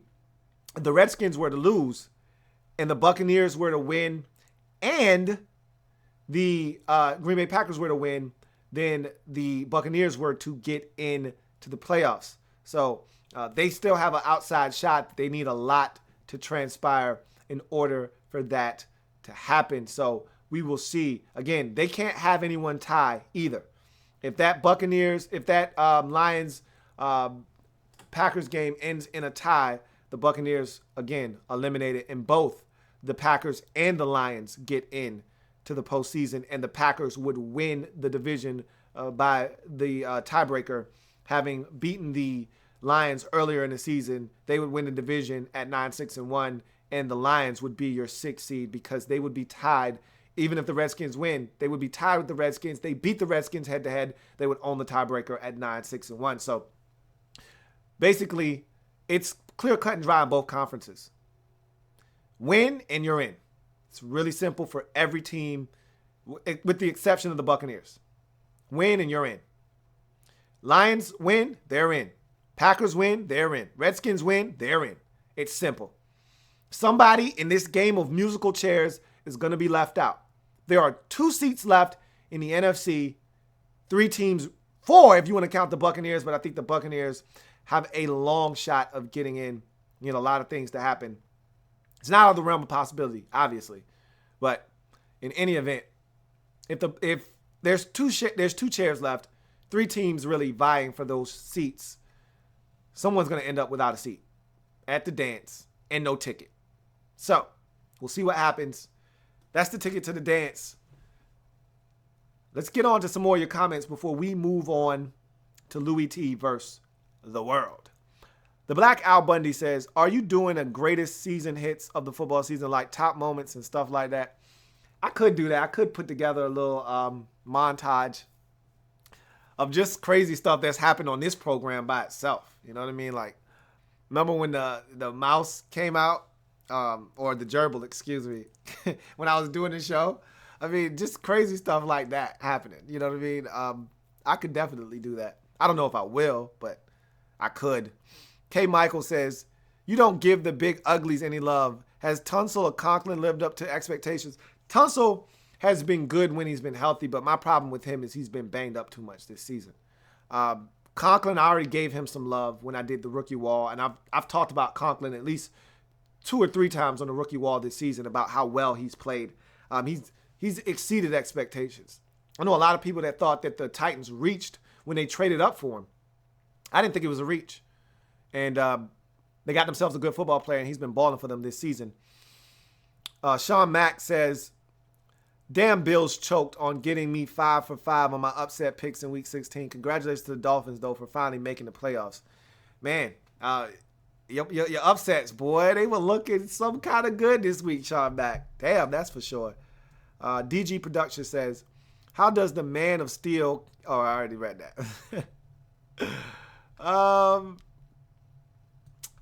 RG3 hashtag smoking that 3 hashtag ton. It says, should Aaron Rodgers get the MVP? I don't know if he will or not. We'll see. I think it's a two guy race, and I'll talk about that. I actually have a video that I'm going to release either Thursday or Friday talking about the MVP. So we'll see. I'll let you know that when you see the video. The Black Al Bundy says, I know he's not a household name, but Mr. Mankato Thielen, I'm telling you, man, hooked on a Thielen. Who could it be now? Adam Thielen, man. Telling you, boy, that man has been balling. He flies high. No lie. You know this. Balling. Adam Thielen is out there feeling himself. Feeling myself. Feeling myself. He's feeling himself right now. Boy, telling you what. He ate the Packers up, and he's been eating of late. I'm going to tell you right now, with him, Stephon Diggs, and if they can ever get Laquan Treadwell to wake the hell up, and again, he was a rookie, so I'm not going to beat him up, but if Treadwell is anything like we thought he was going to be coming out of Ole Miss, with those two guys, with Kyle Rudolph, there's some stuff brewing in Minnesota. I'm not saying. I'm just saying. All right. Moving right along. Black Al Bundy says, you got me CTFU about Randy Bullock, man. He stinks. Stinks. The hell is he doing in the league still? Damn retread kickers, boy. I tell you. Got to be careful, man. Got to be careful. And it's not always safe out on those streets. I tell y'all that all the time. Everybody like, get rid of the kicker. Okay, cool. Who you got in mind? Who you going to replace him with? Don't get one of these retread kickers and think you're going to just find a way into a game winner. You're going to realize quickly why he was a damn retread kicker on the streets when you got him. Black Al Bundy says, I think only Antonio and Fitzgerald would be the only receivers to have a presence of mind to stretch that ball over the goal line on a play like that. I think you might be right. It's not many of them, man. Like I was telling my dad when we were watching it, like, that is so heady, man. That was so smart. There's not many guys in the league that would have done that in that moment. They would have just kept trying to muscle their shoulder and try to get across and knowing good damn well you ain't out muscling two guys into the end zone, and he would have got stopped. The referee would have blew his whistle because of forward progress being stopped, and the Steelers would have lost the goddamn game. And everybody would have been criticizing Ben for throwing it, taking a pass and throwing it short of the end zone and everything. And it would have been crazy, mass hysteria. And then we would have had to hear more about Terry Bradshaw and his criticisms of Mike Tomlin, and all of that could have got out of hand. But instead, the Steelers win, and everybody sings kumbaya, man. Except Mike Tomlin's still pissed about what Terry Bradshaw said, and he should be. In any event, let's keep it moving. All right. Eagle Speed is a nerd says, what about Vic Beasley? He, in my opinion, is better. What about Vic Beasley? Oh, you're talking about as the best player on the defense? He's having a hell of a season. 15 and a half sacks. What more can I say? I mean, the 15 and a half speak for itself. But I think overall, in the long run, Deion Jones is going to be good. And I'm not talking about just any old good. I'm talking he's got the potential to be Luke Kuechly good. Like, that good. That's how I look at Deion Jones. He's got that potential.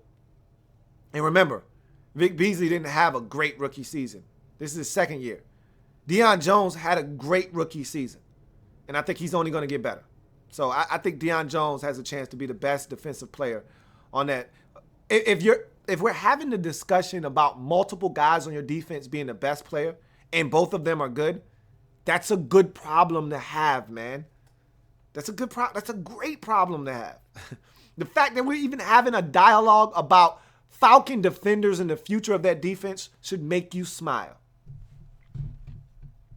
Ed says, I heard that my Dolphins with a couple of losses of other teams can get as high as the 5 seed.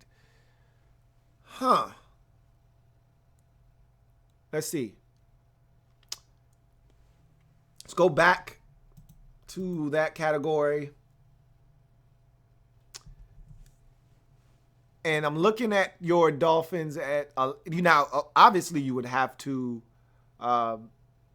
win the game. That's first and foremost. Are you going to beat the Patriots? I'm not so sure about that because you don't have anything to play for. I don't know. And the Patriots have everything to play for. So from that standpoint, I'm not sure. But in order for you to get to the 5, you'd have to win. And you'd probably need the Chiefs to lose and the Raiders to win. That's probably what would have to happen for you to get as high as 5. But then again, it would come down to tiebreakers. I don't know what your divisional record is and what the Chiefs' divisional record is. These two teams have not played head-to-head this season, so there isn't a tiebreaker there. You would go to the next tiebreaker, which would be divisional record, and that would be the record of in the conference, conference record. And so I don't know what the Dolphins' record is against other AFC opponents. I don't know what the Chiefs' record is against other AFC opponents, but in order for you to get the 5 seed, your record in the conference would have to be better than the Chiefs. They would have to lose on Sunday. You would have to win on Sunday, and then your record in the conference would have to be better than that of the Chiefs. I don't know if that's the case or not, but it would take quite a bit for you to get the 5 seed. I just don't see it happening. But it might be possible. Robert Contreras said, and I'm going to tell you right now, you want the 5 seed. If you can get it, everyone's fighting over the 5th seed in the AFC. No, I want to play the Texans. No, I want to play the Texans. No, I want to play the Texans. Like, if you don't win the AFC West, is it that bad? Like, that's a hell of a consolation prize. No, we didn't win the division. No, we're not getting a first round bye. And no, we're not getting a home playoff game. But we get the Texans in the first round. I'll take it. I'll take it. Sign me up for the Texans. Just like last year when they got their ass whooped at home, I can see them getting their ass whooped at home again. So if I'm a team in the AFC, I definitely want the 5th seed. Please give me a chance to play the Houston Texans. Please. Please. Please. Please. Please. What y'all know about that? Y'all don't know about that. Robert Contreras says, I have to ask, we, Raiders, have 2 Redskins rejects we picked up after being released and immediately made an impact for us in Emerson and Riley. Is it just a system thing or a developmental problem in Washington and a developmental strength for the Raiders? So here's my take on those guys. Perry Riley Jr. is a really solid linebacker. You ask him to take on a defender in the B gap, he's going to take on the defender in the B gap. Where you ask him to be, he's going to be. He's not going to make any plays per se. He's just going to do his job. There's a place for a guy like that in the league, but when you're on the Redskins defense and we don't have any playmakers, we need guys to do more than just their job. We need you to, A, take on that blocker in the B gap, and hey, if he doesn't need to be taken on and you can get to the ball carrier, do that. Don't run into the guy just because you're supposed to. The goal is to get the ball carrier on the ground, not run into the fullback or the guard in the B gap, which Perry Riley would just run into the guard or the fullback in the B gap instead of making a tackle. In Oakland, it might be a lot more easier for him because there are other guys that are playmakers on that defense. So it makes it easier for a guy that isn't a playmaker to become one. Now, in the case of David Emerson, he's talented. He was talented in Washington. We knew he was talented. He was lazy in Washington. And he admitted it. He said, hey, look, all I used to do was I used to go to work, come home, and play the game. I didn't study. I didn't care enough. And then when the Redskins released me, I realized, damn, I could be out on the street and not making no more money doing the thing that I love to do. I got to take this more seriously. And he did when he got to Oakland. And that's why he's playing much better.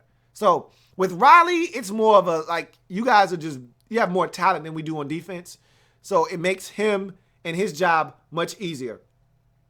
In Emerson's case, it was a wake-up call. Dude's talented.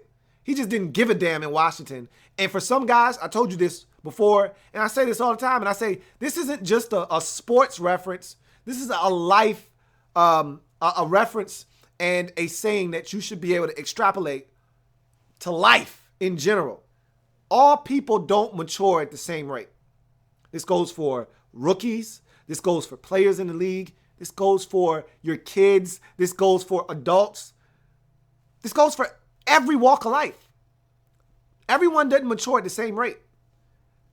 I know a guy that was mature at 14, had to grow up a lot faster than everybody else did.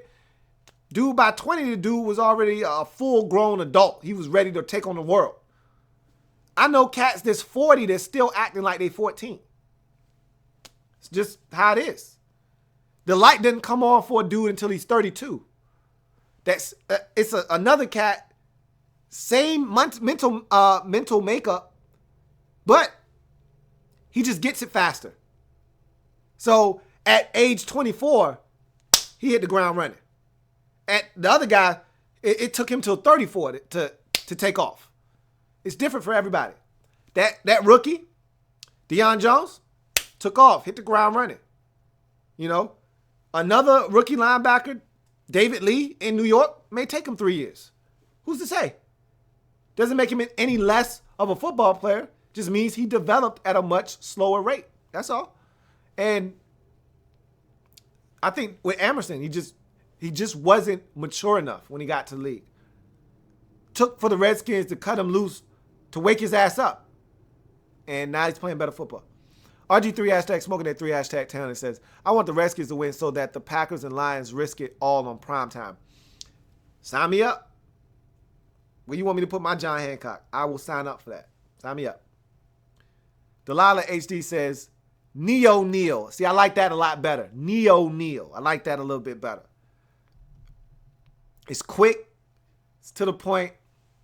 Not saying I would roll with that one, but that's better than the Man of Steel, Keanu Neal. That sounds so cheesy. But anyway, let's keep it moving. K. Michael says, what's good, Louie? Can you see Matt Moore possibly winning a playoff game for the Fins? And who's your pick for Coach of the Year?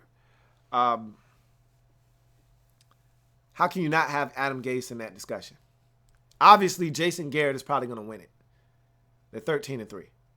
Or 13-2 going into week 17. But if I had to bet, if I was a betting man, I'd say Jason Garrett's going to win the trophy. But Adam Gase and this Dolphins football team, they were 1-4 and left for dead. Dirk Cutter and the Buccaneers were 3-5 and left for dead.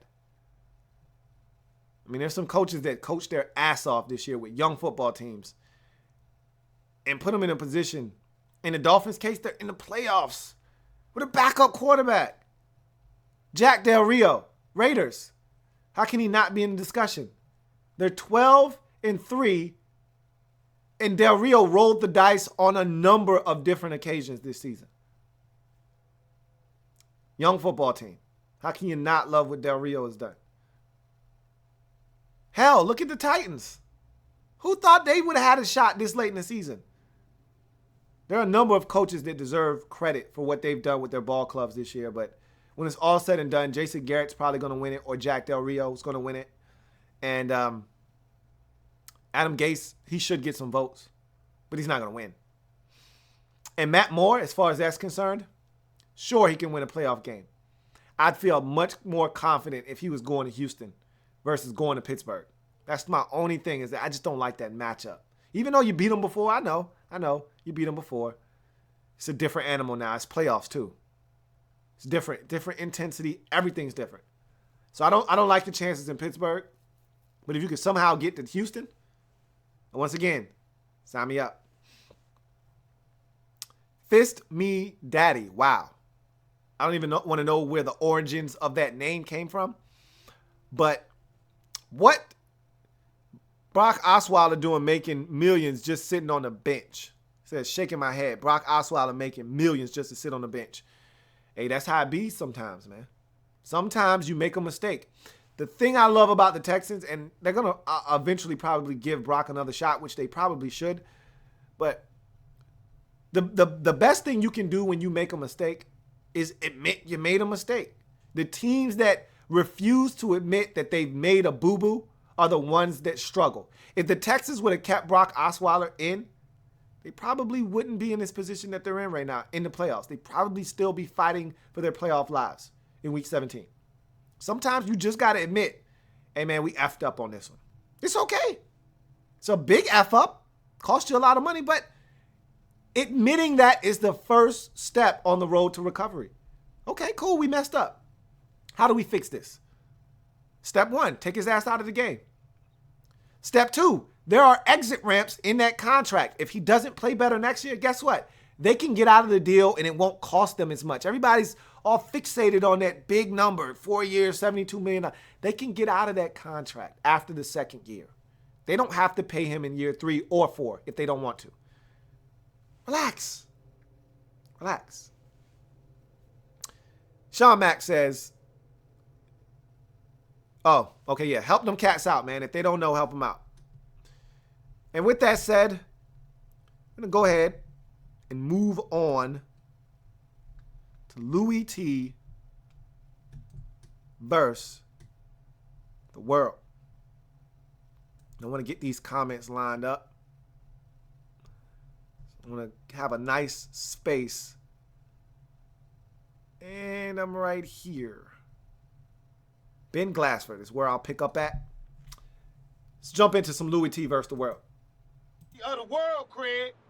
Shit, not just the city, the world. Louie Tee versus the world. Come get some. I am the best there is, the best there was, and the best there ever will be. Ah, yes. My sanctuary. We have arrived. Louie Tee versus the world. And while I'm talking, I need to go ahead and pull up the site with your picks on them so that we can jump into this thing. And I'm going to first, of course, tell you how I did and how I fared last week, 10-6. Your man is in the upper room for the second consecutive week, 3 out of the last 4 weeks, or no, I'm lying. Last 2 weeks, upper room for me. And feels damn good. Feels good. But in any event, this was a tough week.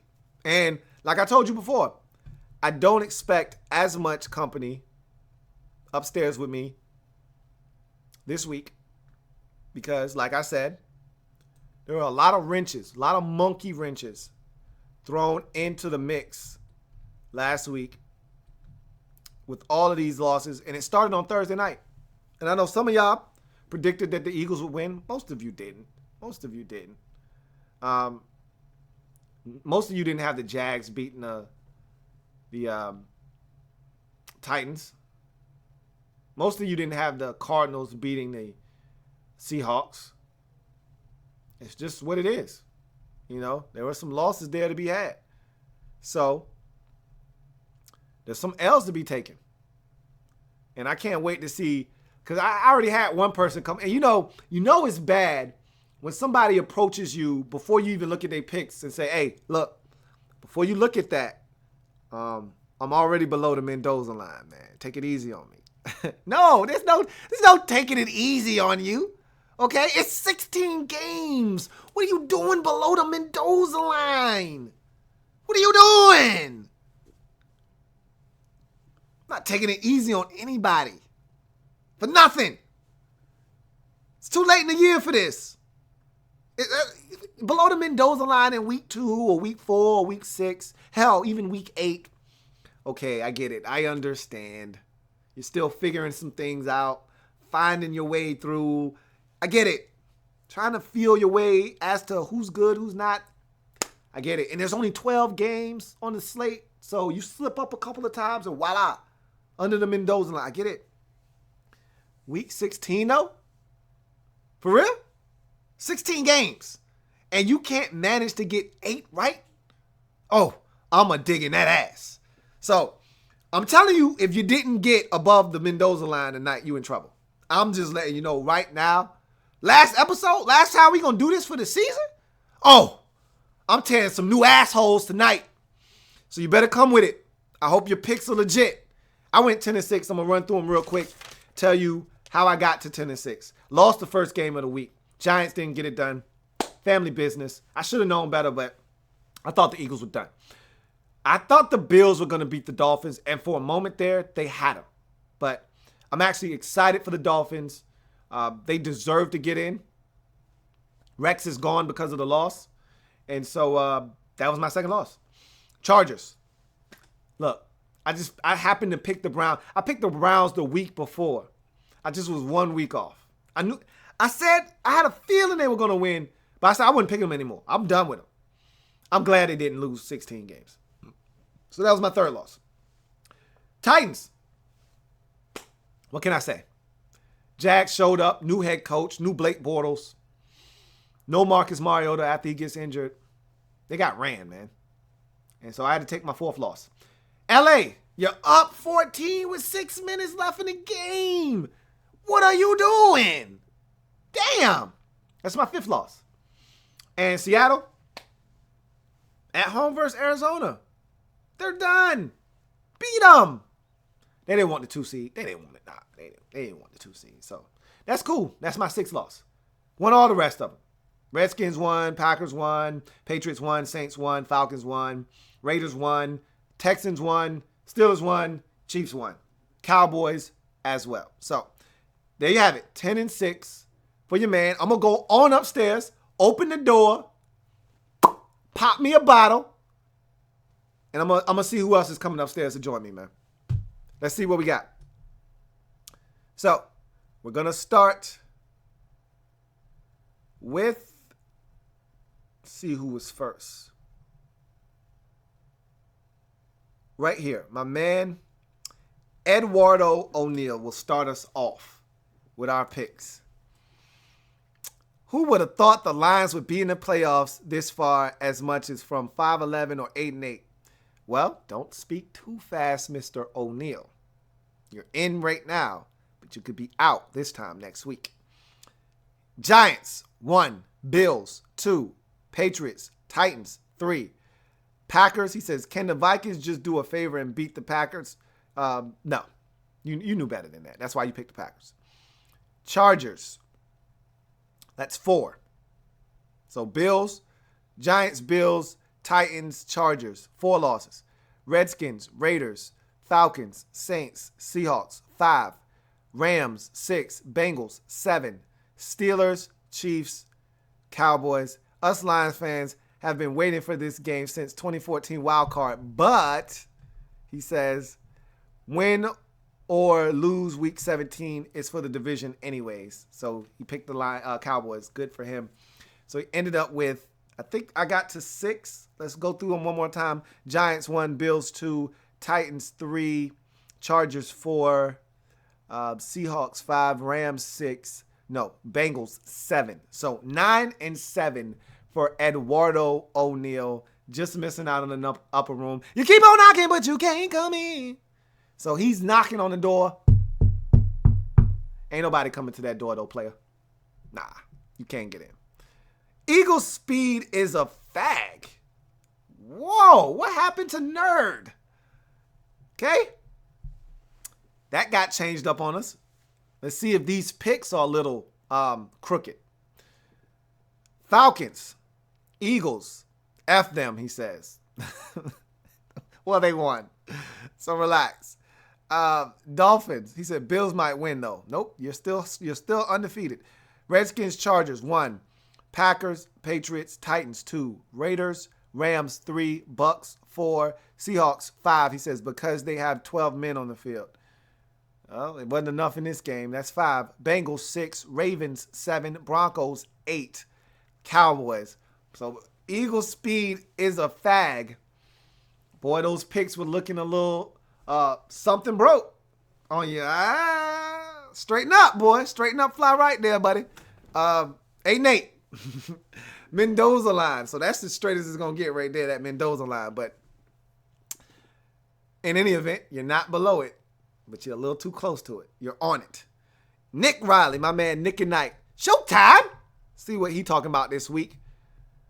As Nick sends in his picks. Vikings. Boy, he die hard, boy. He die hard. Ride or die with his boy. He knew damn well they won't win in this game, but couldn't tell Nick that. That's 1. Giants, that's 2. Bills, this doesn't look good. I'm going to tell you right now. Bills, that's 3. Falcons, Redskins. He says, hoping Bears win, but don't see it. Chargers, That's another loss. Let me start over. Vikings 1, Giants 2, Bills 3, Falcons, Redskins, Chargers 4, Titans 5, Patriots, Raiders, Saints. He says praying for some Vikings luck, but it didn't come.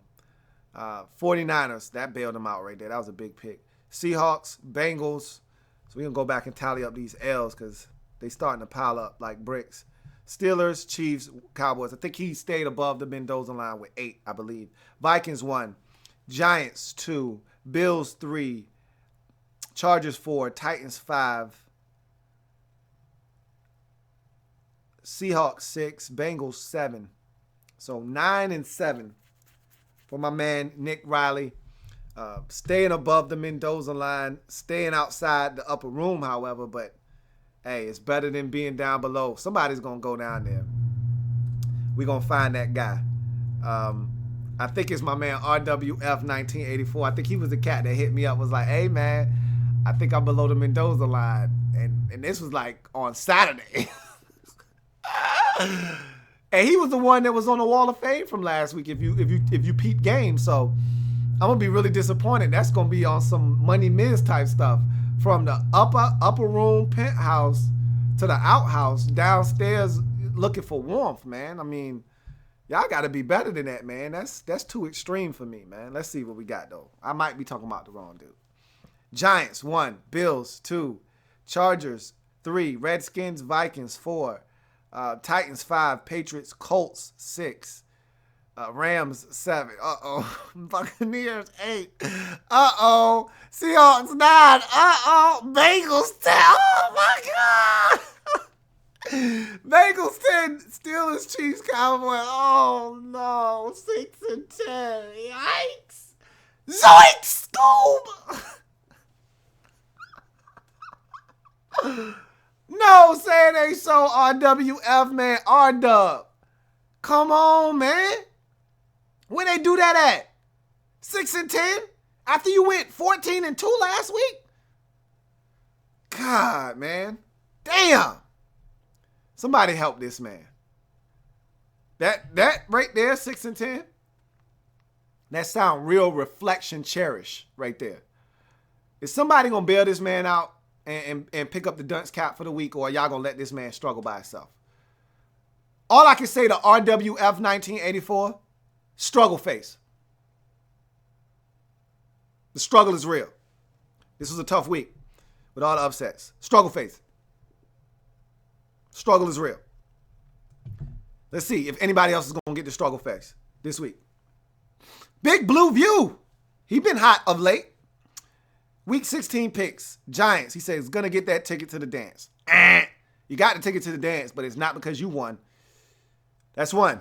Falcons, Bills 2, Redskins, Pats, Chargers 3, Titans 4, Packers, Raiders, Bucks 5, Rams 6, Seahawks 7, Bengals 8, Steelers, Chiefs, Cowboys. After last week, I'm officially convinced that we're the Cowboys' kryptonite. That you are. He says missed out on the upper room this week.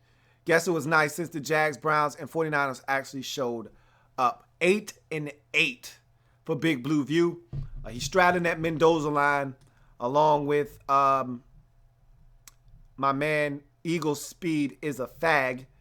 So, yeah. I'm up here chilling by myself. Is anybody going to keep me company? I mean, what's good? I know it's some of y'all out there. I'm pretty sure I'm about to get. Matter of fact, I'm going to put my man BE up to this. BE is going to come upstairs with me right now. Let's see. Giants, Bills. That's 1 and 2. Falcons, Redskins, Chargers 3, Packers, Titans 4, Patriots, Raiders, Rams 5, Saints, Cardinals. That's a big one. Bengals 6, Steelers, Chiefs, Dallas 10 and 6. Boom. Come on upstairs, man. Let me recap this real quick. Giants, Bills 1, 2, Redskins, Falcons, Chargers 3, Packers, Titans 4, Rams 5. Bengals 6. Come on upstairs, man. BE 10 and 6. Get on upstairs, man. Toss you a cold one, man. Catch that. Let's go. Jim Hoover says, week 16, my first time playing. Better late than never, man. Let's see what you got for me, Jim. Giants, 1. Bills, 2. Pats, Titans, 3. Packers, he says Browns, just got a cold feeling. Good ass hunch, my man. Skins, Falcons, Raiders, Saints, Seahawks. So that's your 4th one. Rams, he says, my pick as a blind man throwing darts. And unfortunately, you missed the dartboard. That's 5. Texans, still, he says, flipping a coin here. And Cowboys. See, 1, 2, 3, 4, 5, 6, 7, 8, 9, 10, 11, 12, 13, 14, 15. I think he's missing a pick here. Let me count one more time. I knew this looked a little light. 1, 2, 3, 4, 5, 6, 7, 8, 9, 10, 11, 12, 13, 14, 15. So, yes, he missed a pick. So, that's 1 loss. 2, 3, 4,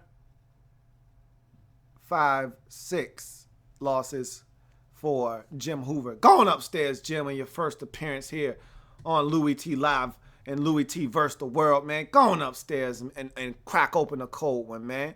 You had a cold feeling about the Browns. I got a cold beverage waiting for you upstairs. Get up there, man.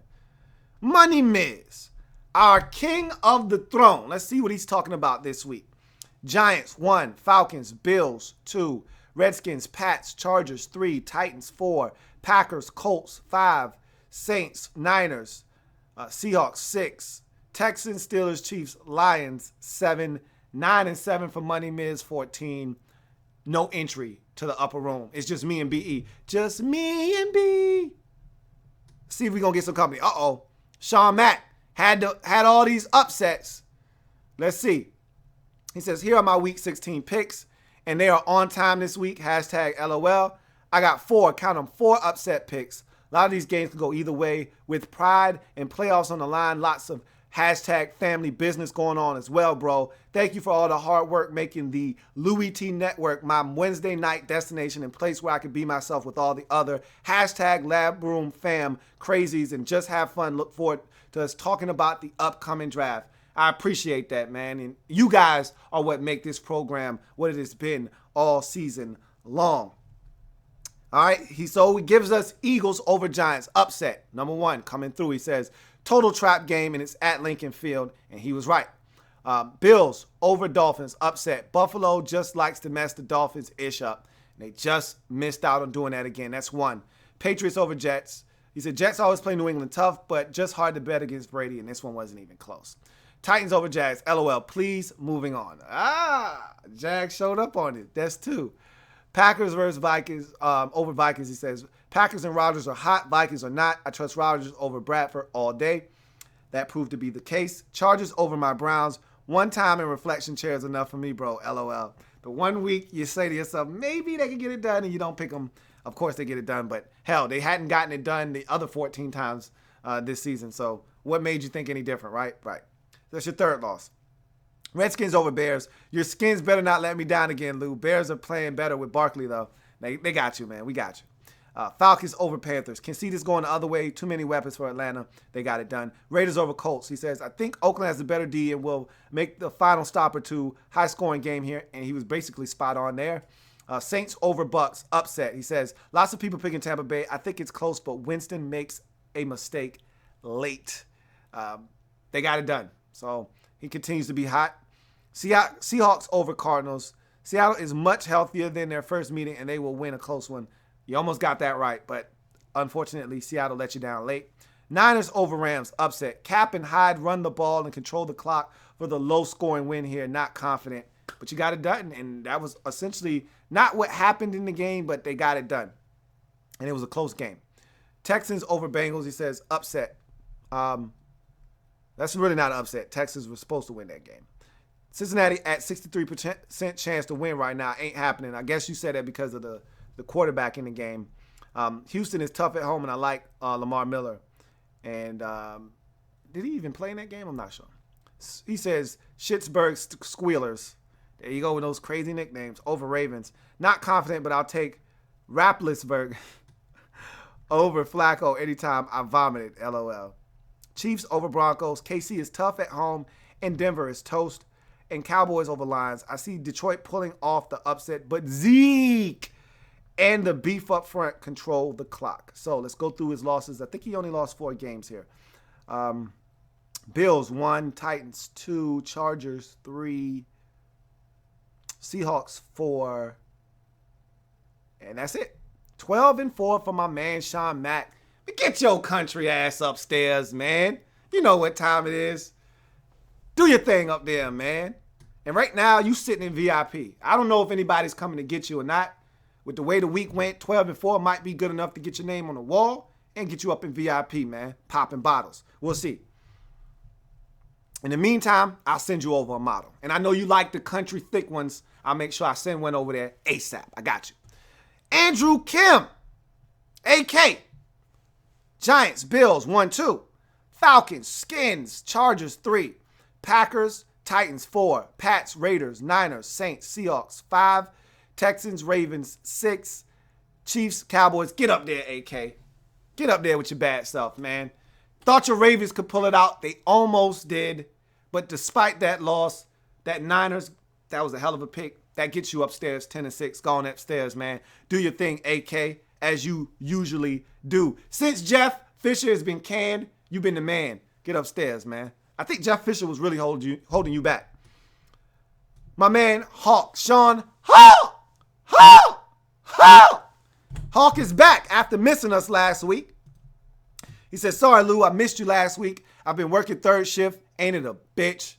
Boy, that graveyard shift will get you every time. Shout out to all my third shift graveyard workers out there, man. I know my man, Black L.A.B. is one of those cats. I believe that is the case. Shout out to y'all third shift workers, man. Y'all some grinders. I don't know how y'all do it. He said it has messed me up schedule-wise in terms of his schedule, but it's all good. It's all love. Welcome back to the program, Hawk. And here's his picks. Giants, 1. Dolphins, Panthers, 2. Redskins, Chargers, 3. Packers, Titans, 4. Patriots, Raiders, Rams, 5. Bucks, 6. Seahawks, 7. Texans, Steelers, Chiefs, Cowboys, 9-7 for Hawk. Just missing out on the upper room. I had to leave you, Hawk. You ain't come see me last week, so I had to bail, man. I had to go upstairs and enjoy myself. Last week was so nice, I had to do it twice, man. Sorry, I had to go. But it's all good, man. It's all good. You can stand outside with everybody else and peep the scene upstairs. Protect428 says, what's good, Louie? Here are my Week 16 picks. As the regular season is coming to an end, I hope everyone finishes the year strong. No dunce caps, no 4-10s, 5-11s, etc. Let's get it, man. He says Redskins, Chiefs, Titans, 1. Chargers, 2. Rams, 3. Go Pack, go. Raiders, Pats, Texans, Steelers, Cowboys, Seahawks, Saints, Giants, Dolphins, Falcons. So let's go back and count them up.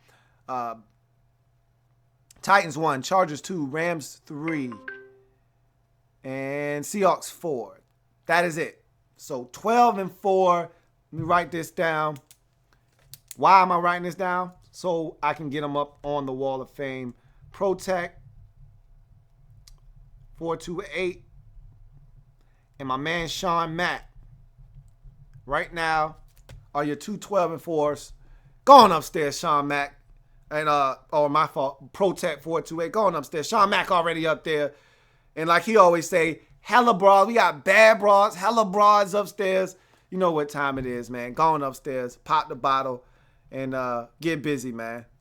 Like I said, man, we gonna do it up. All the OGs upstairs tonight, man. I'm upstairs. Sean Mack upstairs. Protect upstairs. BE upstairs. All the OGs. Who joining us, man? We holding it down. Bossaholic says, 2 straight weeks in the penthouse. It's the last few weeks of the season. I got to make it last. Let's see if he could be Keith Sweat and make it last forever. Let's see. Giants, 1. Buffalo, 2. He says, Rex saves his job again. Not quite. Redskins, I was close to picking against your team, Lou. Hopefully they don't make me look bad. Nah, we got you this time. Chargers, 3. Green Bay Cheese. Tennessee, 4. Pats, Raiders, Rams, 5. Aints, Seattle, 6. Cincy, 7. Baltimore, 8. Kansas City and Dallas, 8-8 for Bossaholic. So your streak comes to an end, unfortunately, at 8-8. But you can take solace in knowing that you had a good run upstairs, man.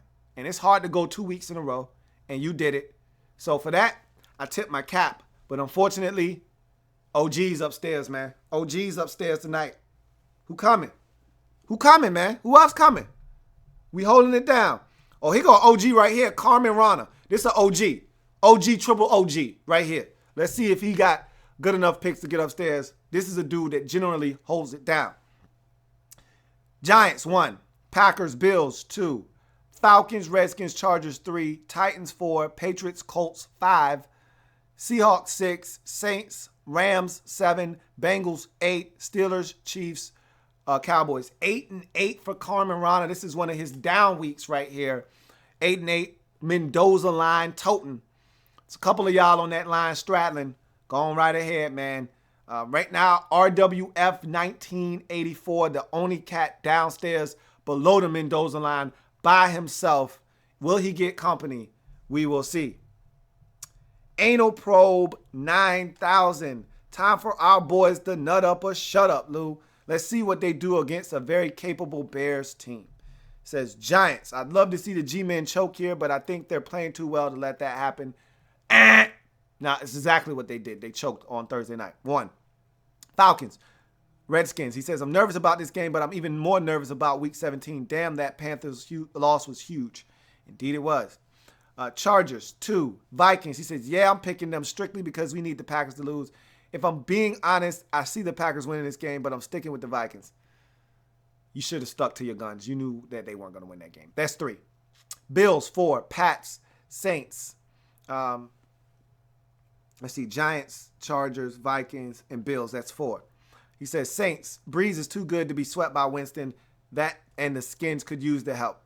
And that got it done for you there. Titans, 5. Raiders. He says a tie. Niners and Rams. A tie. Yeah, Lou. He says, I doubt anyone has picked a tie before, but I'm going to be the first. Dumb pick? Yes, but this game is going to suck. Rams will probably take it, but I'm picking a tie because, yeah. It almost was won 22-21. But I got to dock you a loss there because it didn't end up being a tie. Maybe would have even gave you a win if it was a tie for real, but it wasn't. That's 6. Seahawks, 7. He says, Texans. Tom Savage looked pretty solid, and I'm going to roll with the hot hand. Hopefully they stick with him and not go back to Ozzy. Steelers, Chiefs, Cowboys. Who knows? Maybe we win out and the Lions lose their last 2. We're not out of the playoff race, but we need some real help. And that proved to be the case. So it looks like 9-7. Let's go back and tally up these picks quickly. Giants 1, Chargers 2, Vikings 3, Bills 4, Titans 5, tie 6, Seahawks 7. So 9-7 for Anal Probe 9000. Just missing out on the upper room. Sid K. Vlad here. Been good last couple of weeks. Enjoying the upper room. Popping bottles. Turning up. Getting lit. He said keeping it 100. But it's time to get in that VIP room. Ain't no honeys in the upper room, but they be in the VIP room though. Fascinating. Okay. Here we go. Week 16, he says. Giants, Bills. Boom, boom, bang, bang. 1-2 right off the bat. Pats, Titans, 3. Packers, Chargers, 4. Redskins, Falcons, Colts, 5 with the upset, he says. Nope. Bucks, 6. Hawks, 7. Rams, 8 in the toilet bowl. Texans, Steelers in the game of the week. Broncos, 9. Cowgirls. I hate that I'm picking against my squad, but they ain't doing it this week. Well, they did do it that week. And, you're a Lions fan, and no, they didn't get it done. And you were right for picking against them. I think you just went 7-9 though, Vlad. Wait, let's do this again, man. Giants, Bills, 1-2. Titans, 3. Chargers, 4. Colts, 5. Bucks, 6. Hawks, 7. Rams, 8. And the Broncos, 9. Damn, homie. Just last week, you was the man, homie. The F happened to you. Same with RWF. I said that right? 1984. Damn, homie. Just last week, y'all were the man, homie. What happened to y'all? Yours isn't as bad. 7-9, 6-10. It's all the same. You down below. Y'all keep each other company, man. You know how y'all do when you get down there. You talk and you reflect about the dumbass picks you made, man. And I think we're going to see a little bit more of that coming from RWF and that damn reflection chair, if I'm not mistaken. But That's the second below the Mendoza liner we got tonight. My man Sid K, a.k.a. Vlad. Not looking glad with those picks. Captain Spartan 04. Giants 1, Steelers, Bills 2, Redskins, Chargers 3, Titans 4, Panthers 5, Patriots, Raiders, Rip Andrew Luck. Cardinals, Rams, that was a big one, 6. 49ers if Case K is playing, but he wasn't. Saints, Texans, Packers, Lions, Broncos. Yikes. I think he just went below the Mendoza line. Let's check these again. Giants 1, Bills 2, Chargers 3, Titans 4, Panthers 5, Rams 6, Lions 7, Broncos 8. He just got to the Mendoza line. Those were some stinky picks, boy. You deserve to go below the Mendoza line with them. You were trying, but I'm going to tell you what bailed you out. That damn Cardinals pick bailed you the hell out, or else your ass would have been down there too. Those were some stinkers. Stinky picks right there. They were funky. You were lucky to get the 8-8, man. I smell them picks over here. They stink. Got lucky. Robbie Sohal, my man Robbie. This is another OG right here. Let's see if Robbie can make it upstairs. He says, getting in right before the buzzer here, Lou. I may have been the lowest last week, but here's a message to you all of you fools that were in the other room last week. He says, if you want a piece of next year's Survivor Pool, come get at me. You know where to find me here on the Louie Tee Network. Lasted until week 15, son. And yes, he did. I think he picked who did he lose with last week? I forgot who he picked, but he finally lost last week. So he's talking cold, hard trash to y'all, man. And I'm going to talk about that here in a second. But let's get to his picks. Remember, he was the only cat to not be in the other room last week. Robbie was not happy about that. And Robbie's an OG. So let's see if Robbie can bounce back and get upstairs this week. Giants, Falcons, Bills. That's 2. Bears, 3. Pats, Chargers, 4. Titans, 5. Packers, Raiders, Saints, Rams, 6. Seahawks, 7. Texans, Steelers, Chiefs, Lions with the upset, 8. 8-8 for Robbie. So no, Robbie's still not getting upstairs. But like Robbie said, y'all want to come see the man? Find him in the Survivor Pool. Robbie won it this year. And Robbie was talking some cold, hard trash. But 8-8, Mendoza lining. Again, for Robbie Sohal. DB88243 says, we get into the upper room 3 weeks in a row. Here we go. Giants, 1. Falcons, Bills, 2. Redskins, Patriots, Chargers, 3. Titans, 4. Packers, Raiders, Saints, Rams, 5. Seahawks, 6. Titans, Ravens, 7. Chiefs, Lions, 8. No, you're not getting to the upper room 3 weeks in a row. 2 is your limit. He thought he was going to walk in. He thought he was cool. Oh, he got to the door and the security guard put that hand on him. He was like, hey, I'm going. Nah, you're not going in tonight. Playboy, 8-8. Going back downstairs. But, ain't no buts downstairs. So it can happen to you, man. Be careful with these picks or it could happen to you. You could be upstairs 1 week drinking the brew. Next week you downstairs sipping with the crew. You ain't upstairs getting it in. You downstairs watching us getting it in. So that's how it goes sometimes, man. Don't kill me. I'm just a messenger, man. All right.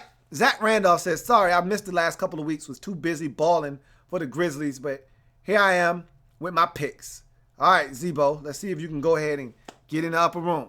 Giants, 1. Falcons, Bills, 2. Redskins, Patriots, Chargers, 3. Titans, 4. Packers, Raiders, Saints, Rams, 5. Seahawks, 6. Bengals, 7. Steelers, Chiefs, Cowboys, 9 and 7 for Zebo. Not good enough to get you through the dough upstairs. Hey, I thought it was going to be a few more of y'all upstairs, but, I mean, like I told you, it's a rough week, a number of losses. Off the bat, Giants was going to be a tough one for most of you. Chargers was going to be a loss for most of y'all. Seahawks was going to be a loss for most of y'all. And so you had to make sure you ran away from all the other traps and pitfalls, Rams and Saints and all of that stuff. You had to make sure you avoided the Bills, all those other pitfalls that could get you in this week that was so wacky. And a lot of y'all haven't been able to avoid those pitfalls. T. Littles. T. Littles coming off the buck with the Eagles. Redskins, Bills, 1. Patriots, Titans, 2. Packers, Browns, Falcons, Colts, 3, Seahawks, 4, Saints, Niners, Bengals, 5, Steelers, Broncos, Cowboys. So there was a lot of in these picks, man. Eagles, Titans, Browns, Colts, Niners, Bengals. Let's see what he got. Bills 1, Titans 2, Colts 3, Seahawks 4, Bengals 5, Broncos 6. With all the and ahs and uhs, he still managed to go double digits. There were some gems in there. Niners, Browns, Eagles, you deserve a drink, man. Get your ass upstairs and get yours, man. What's wrong with you T. Littles dropping some dimes on us like that? 10-6 for my man T. Littles. Get upstairs, man. You deserve it. Luis Manzanari. I almost jacked that. I'm sorry. Luis Manzanari says, who else could it be? Ha, what's up, Lou? Sorry for being late, but that's my picks for the week. He said, and you got in before the buzzer. I didn't put it up till late this week, so you got in, so you good. So you got Eagles, Bills, 1, Patriots, Titans, 2, Vikings, 3, Chargers, 4, Redskins, Falcons, Colts, 5, Saints, Cardinals, Rams, 6, Texans, Steelers, Chiefs. 10-6 for Luis Manzanari. Get upstairs. Good job, man. Barely snuck in, but you got in. 10-6. Tristan Brown. My man Tristan says, Louie, what's up, man? Sorry I have been absent the past 3 weeks. You know how it is around the holidays. Had all the time from work and with the family. But what about my boys who we thought would be busts into the playoffs at 10-5? Yeah, none of y'all laughing my ass off. Louis had faith at the beginning, but dumped us off in the trash after the 1-4 start. Can you blame me? I'm not saying. I'm just saying. But look at us now, man. Oh, yeah. I hear you, man. What about these picks, though? Your boys are hot. Are you hot? Or are you not? We're about to find out. He says Patriots. Oh, wait. That's week 17. So we're done with week 16 picks. That is it for week 16. So Protect 428, Sean Mack, they in the VIP. Balling. Everybody else that made it upstairs, kudos to y'all. But a lot of y'all cats fell short this week, man. It was a rough week. What can I say? NFL kicked some ass this week. Big time. So with that being said, let's get to some more of your comments. And then I'm going to give you a couple of announcements for the road. And then I'm going to give you my picks for week 17, which I really don't have to do. But I'll throw them out there anyway. I'm not going to explain them. I'm just going to give them to you. I mean, it's week 17. So my overall record, I love the fact that I didn't hit that 100 loss threshold. I always try to avoid that. And I was able to do that with 141, 99, and 2. So I'm excited about that. My record was much better last year, though. This was actually a down year for me, but I will take it nonetheless. Let's get to some of your comments. Then I'm going to drop these couple announcements on y'all, and then we going to roll. All right. Ben Glassford says, Finns actually move up to 5 with a win and a Chiefs loss. And that's basically what I said. After going back and looking, it needs to be a win, a Chiefs loss, and a Raiders win. Okay, it can't be a Chiefs loss and essentially yes. Because if the Chiefs lose, then the Raiders are going to win the division. So it doesn't matter what the Raiders do. So you're right. It's a win and a Chiefs loss. I don't know what the tiebreakers are. I'll take your word for it. But I don't know what the conference record is. That would be the next tiebreaker. But maybe that's a fact. I don't want to go off of, because I've had people tell me stuff in the past and it'd be wrong. But being that you're a Dolphins fan, I think Ben Glafford, if I'm not mistaken, is a Dolphins fan. He probably would know. But cool. I'm cool with that. Moving on. WDMV362radio.com says, thanks for answering my question, fam. Here's another one. Will you cover basketball after football season is gone? If not, do you have anything in the kitty to keep your fans engaged? Of course I do. I talk draft. See, the thing about football, which is why I love this sport, is it's a year-round phenomenon now. It used to be where, once the season was over, that was it.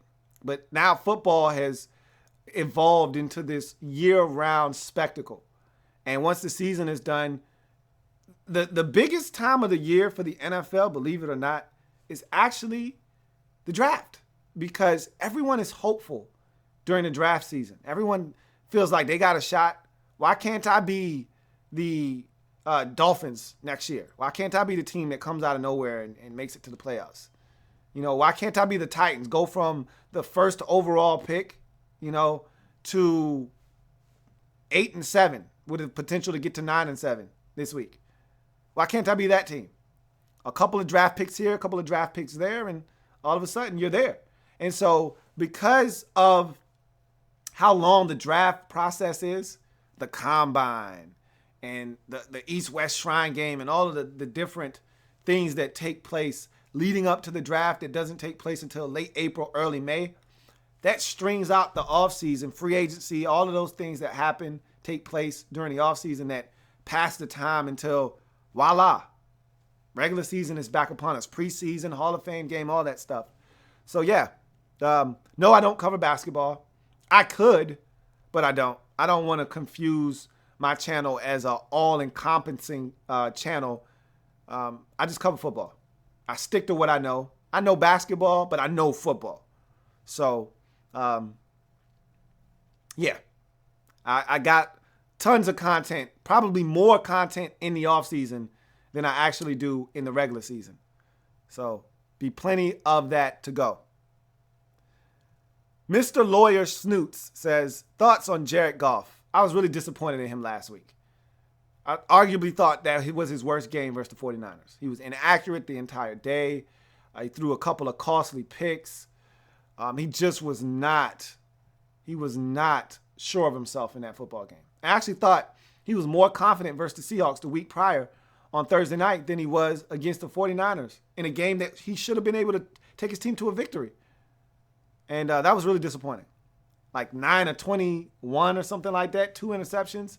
I don't even think he hit 100 yards in that game. He was awful. Awful. Really disappointed in him right now. But he's a rookie. I'm not going to beat him up. I tell you that all the time. I'm going to have patience with him. I actually was really encouraged after the Seattle game. I actually left that game being encouraged. I didn't leave the game encouraged versus the 49ers last week. Sean Mack says, ROTFLMAO. I forgot about the gerbil incident. That was funny. Hashtag Lab Room Fam makes Wednesday nights great. Yeah, man. I had actually forgot about it myself. And then when he said something about highlights, it came to me immediately. Damon Brown says, Bills get Tom C. Who do you think we get as head coach?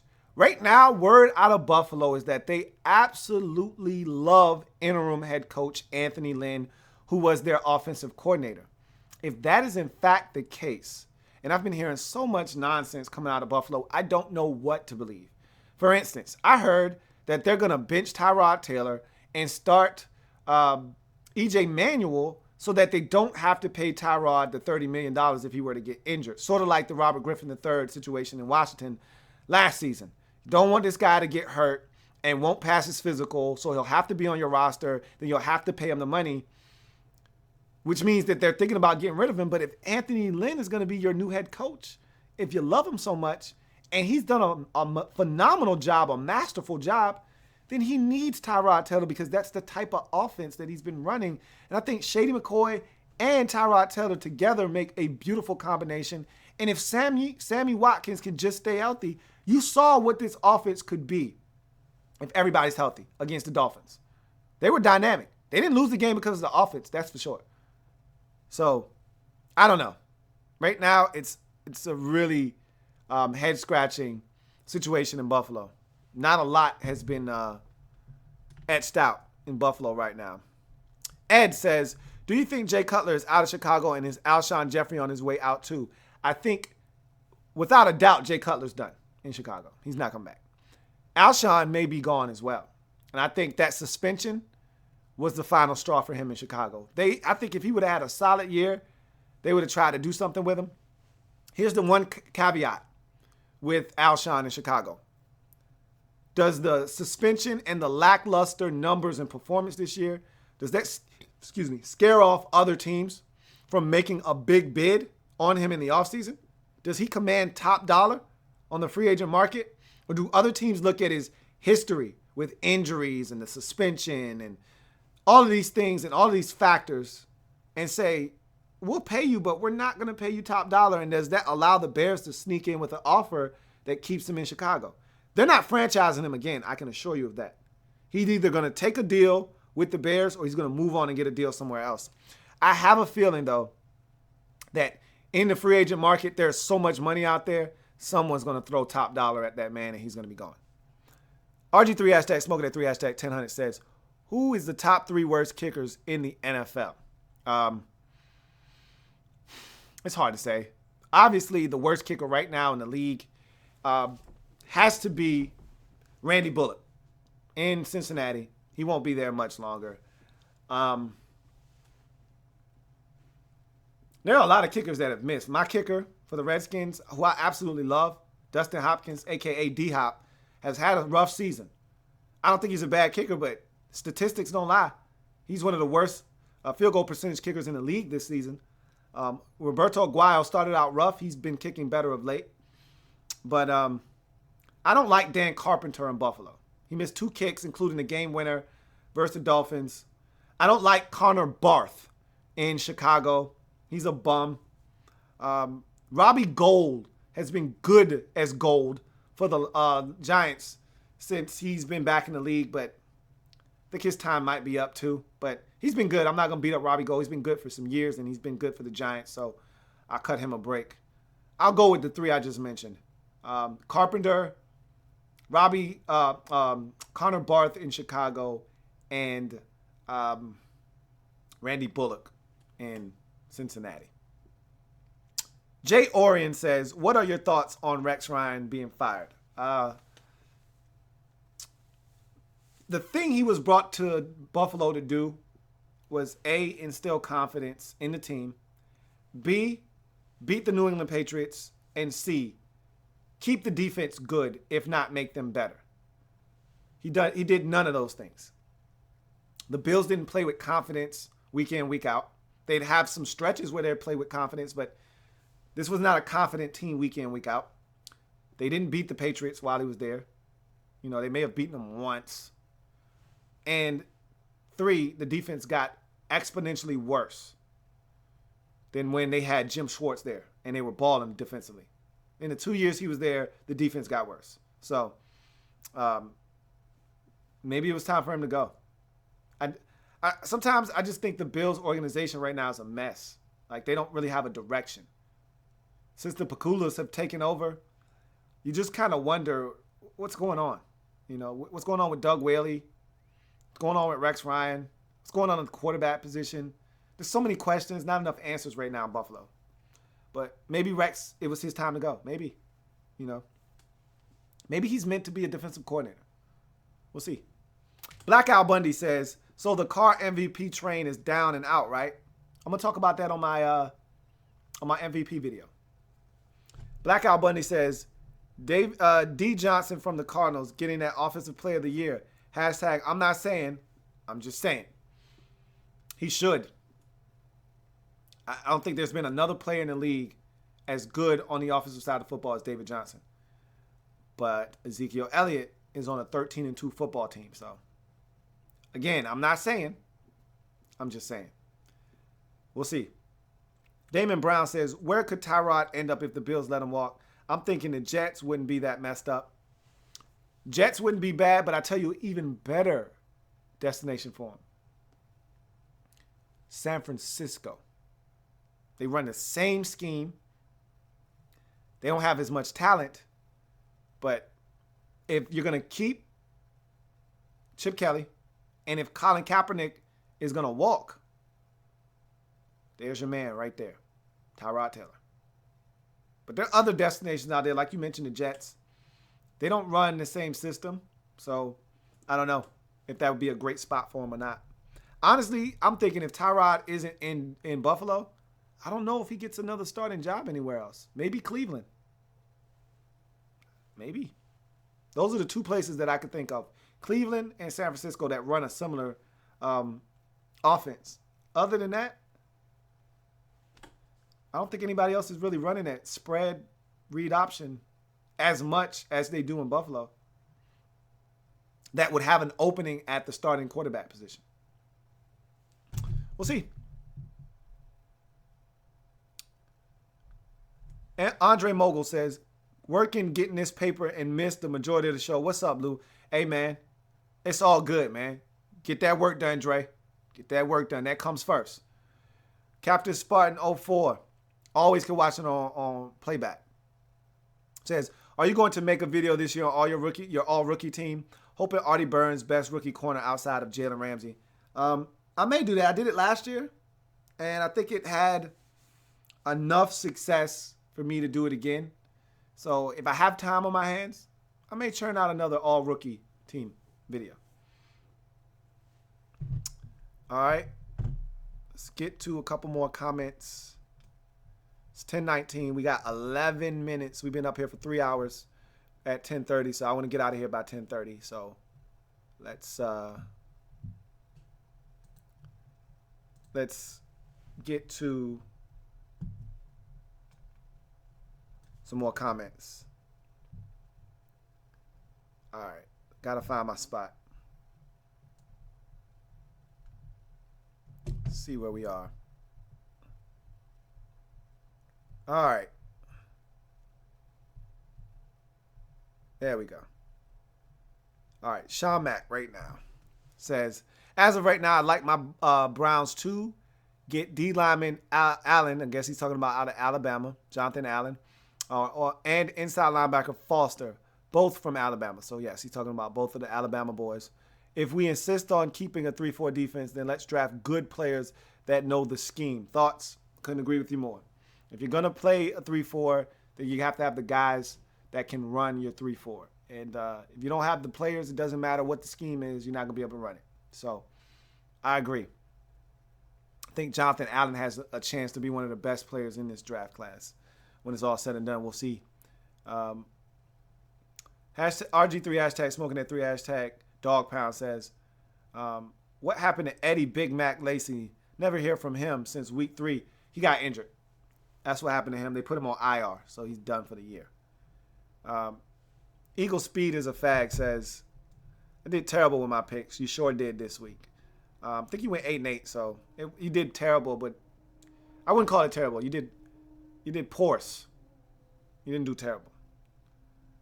All right. Sean Mack says, I think RWF1984 had too much to drink in that upper room last week. 6-10 last week, bro. 6-10 hashtag LOL. I think you might be right, man. Might have been a little intoxicated when he made the picks for this week. Captain Spartan says, you have to go perfect next week and not have triple-digit losses. Now that's a youch. Zoinks! Sean Mack says, that's right. I love me a good old thick country girl. LOL. Make them moan. That's my man Sean Mack for you right there, man. Live and in color. Love it.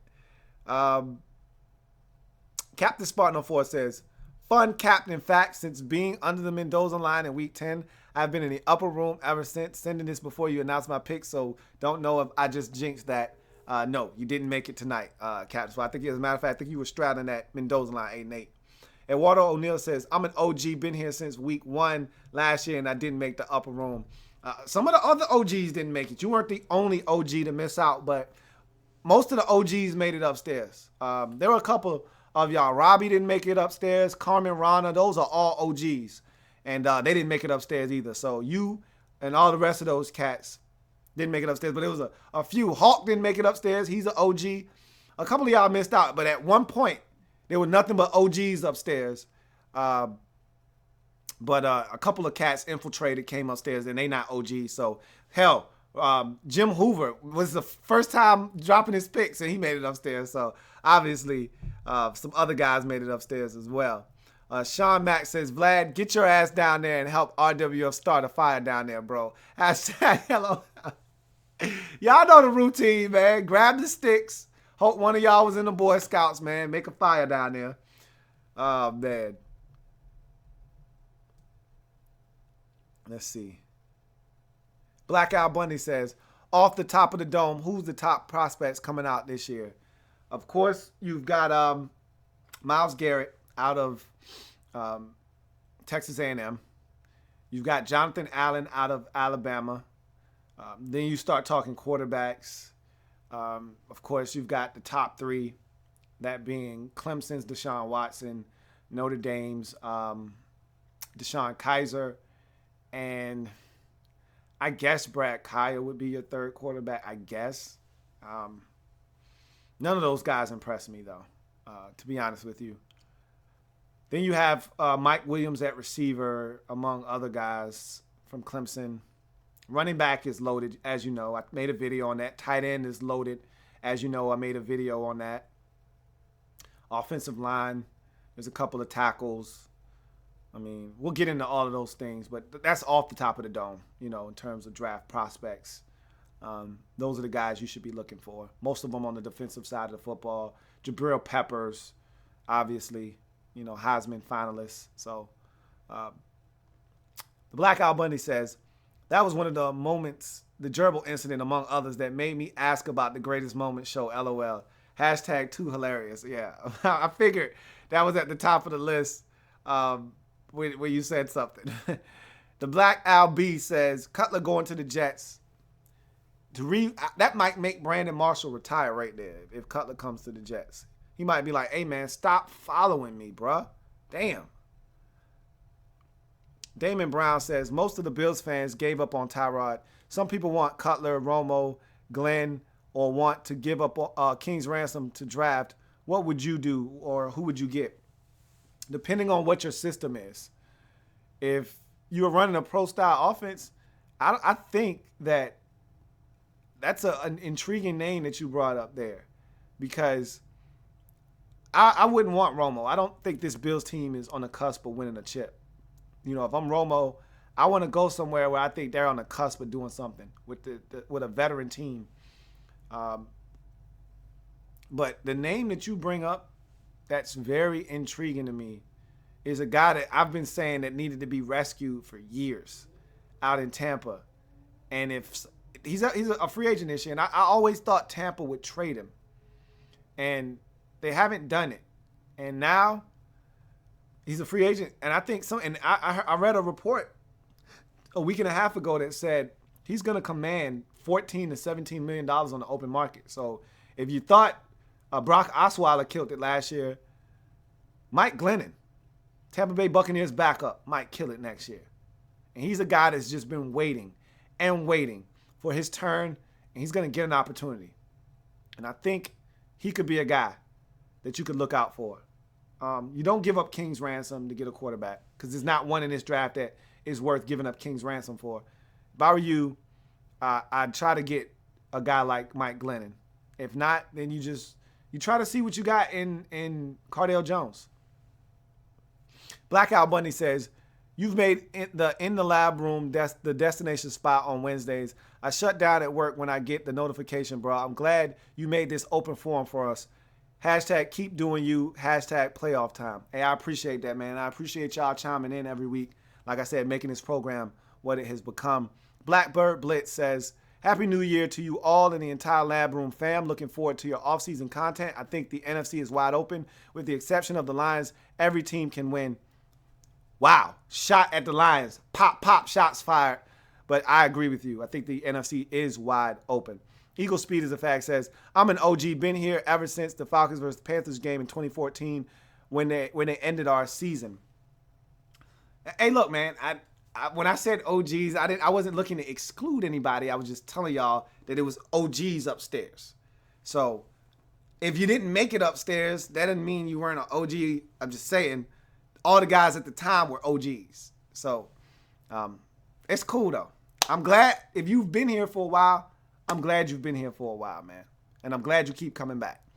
Rarely even says, hey, Lou, thoughts on Doug Martin? Didn't know it was that bad. I didn't either. I'm finding out things as you find it out. I had no idea it had gotten to that point.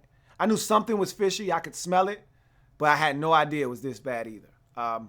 Sean Mack, and you know what? It's all about getting the help that he needs and getting that situation under control. And I hope that he's able to come back and help that Buccaneers football team. But it's all about getting his situation in order first, though. That's first thing, the most important thing. Sean Mack says, Romo to Denver, maybe they have the D and the weapons to make a run again. And that's, to me, the most logical destination. You allow the young guy, Paxton Lynch, to continue to learn behind Romo for about 2 years and then turn it over to Paxton Lynch.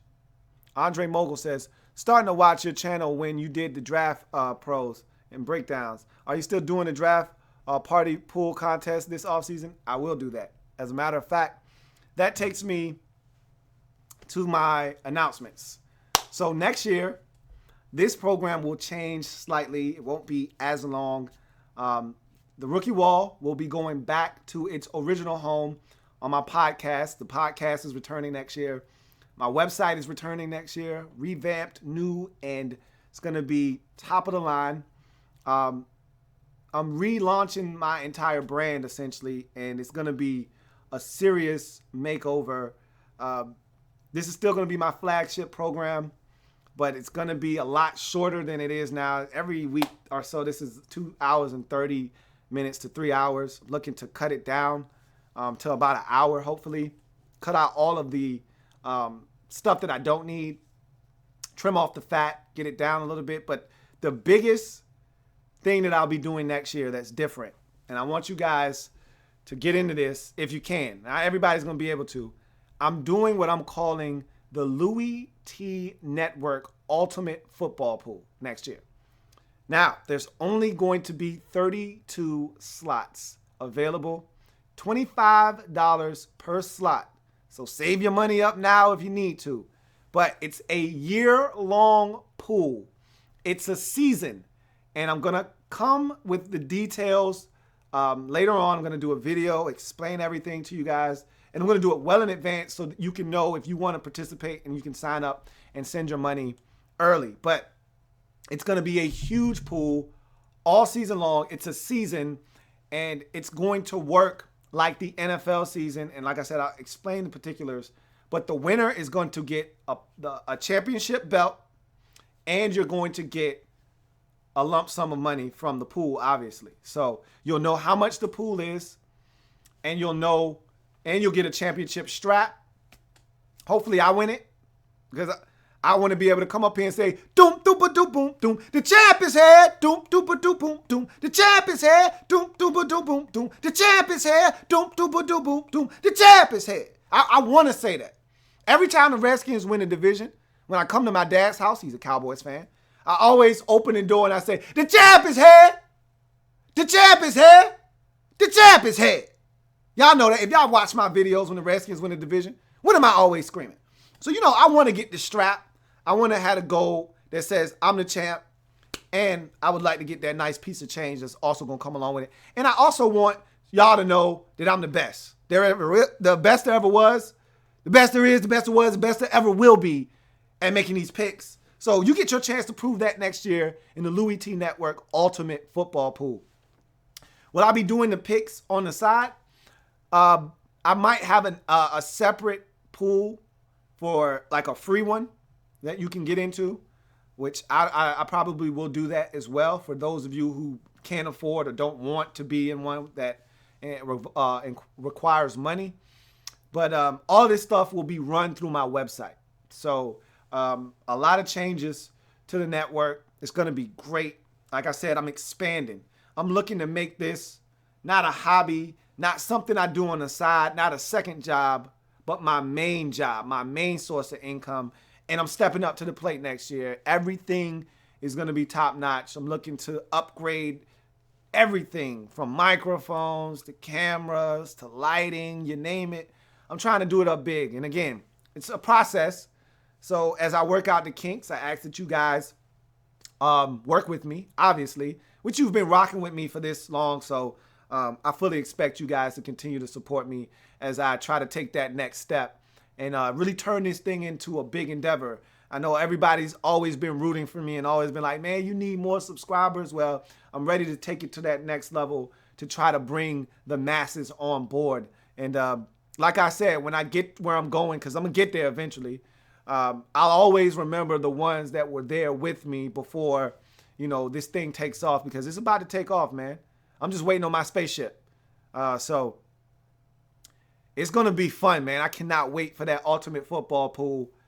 I'm going to explain it. You guys are going to love the concept, and it's going to be great. But like I said, only 32 spots, 32 teams in the league, 32 spots in this pool, first come, first serve. So make sure you get in on the Louie Tee Network Ultimate Football Pool. More details to come in the future about that. But in any event, I'm going to give you my picks for this week, and then we'll get out of here on the season finale of Louie Tee Live. And I'm going to run through these quickly because, like I said, there's no rhyme or reason here. It's week 17. So here we go. New Orleans at Atlanta, taking Atlanta. Baltimore at Cincinnati, Baltimore. Green Bay at Detroit, Green Bay. Houston at Tennessee, taking Houston. Jacksonville at Indy, taking Indy. New England at Miami. I wanted to take Miami. I usually take Miami in this spot. I'm taking the Patriots. Chicago at Minnesota. Being that the Dolphins might have something to play for, the potential to get to the 5 seed, I'm changing that to the Dolphins. Give me the Dolphins there. Chicago at Minnesota, Minnesota. Buffalo at the Jets, Buffalo. Dallas at Philly, still taking the Cowboys. Steelers at home versus Cleveland. Despite none of the Killer Bees playing, I'm still taking the Steelers. Carolina at Tampa Bay, Tampa Bay. Giants at Washington. I'm taking the Skins to get in. Denver at home hosting the Raiders. I'm taking Denver to beat the Raiders and knock them down to the 5th seed.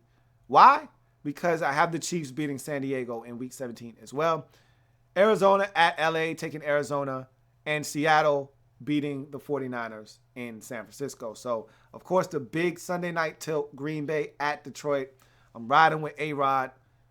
It's going to be a beautiful day in the neighborhood for them and a really rainy and ugly, stormy day for the Lions, as they probably are going to miss out on the postseason. We'll see. Redskins could lose, Bucks could lose, and they could still get in. Who knows? But they'll know by kickoff what they have to do. They'll know.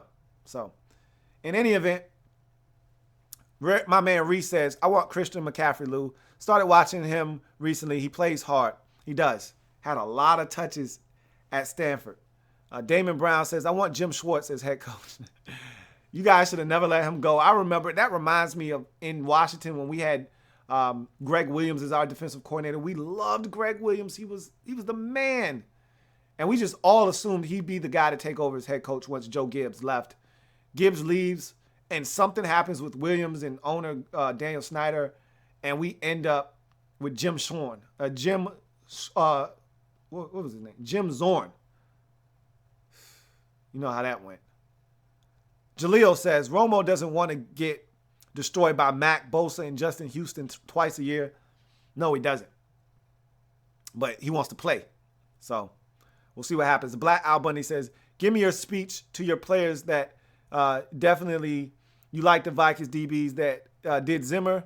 LOL. Said, let me read that again. Give me your speech to your players that defy you like the Vikings DBs like Zimmer. LOL. Hashtag rip me some new assholes. Oh, he's talking about those DBs. So my thing is, did they really do that? Did they really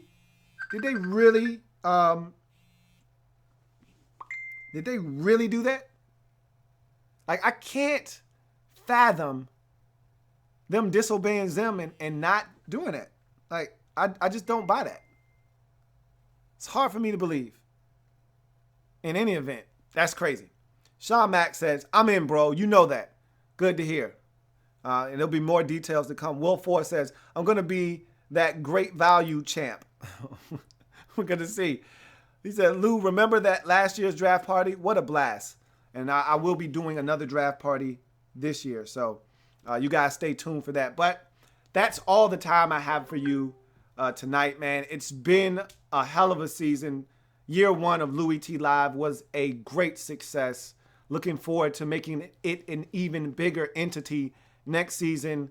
And you guys are what make this program what it is. I know you guys tell me that I'm the reason. No, you're the reason. I'm just the set man. I'm just the host. But you are the guys that actually make this program. I shouldn't say guys, because just like Delilah was watching tonight, and sometimes my girl Rebe is watching, you all are the ones that make this program what it is. And so I salute to y'all, man. Appreciate y'all. And it's been fun. Hell of a run this season. But Louie Tee Live has met its end, has run its course for this season. And so, one final time for the 2016-17 NFL season. If it happens in the National Football League, whether big or small, we cover it all here on Louie Tee Live. Remember, we're changing the game one live feed at a time. I will see you guys next time. Have a good one. God bless and good night. And thanks for making year one of the Louie Tee Live program a great success. See you next time. Broncos won the Super Bowl when Peyton Manning retired. 49ers won 5 games and Tom Sula got fired. RG's in Cleveland and my Rams hit the West Coast. Be sleepless in Seattle cause that 12-man ain't beast mode. Oh yeah, I knew it was something I forgot to mention. Yeah, old Tom Brady about to get that suspension. Yeah, I know the Pats fans probably think that's whack. Yeah, but at the end of the day, your balls was flat. It's that time again.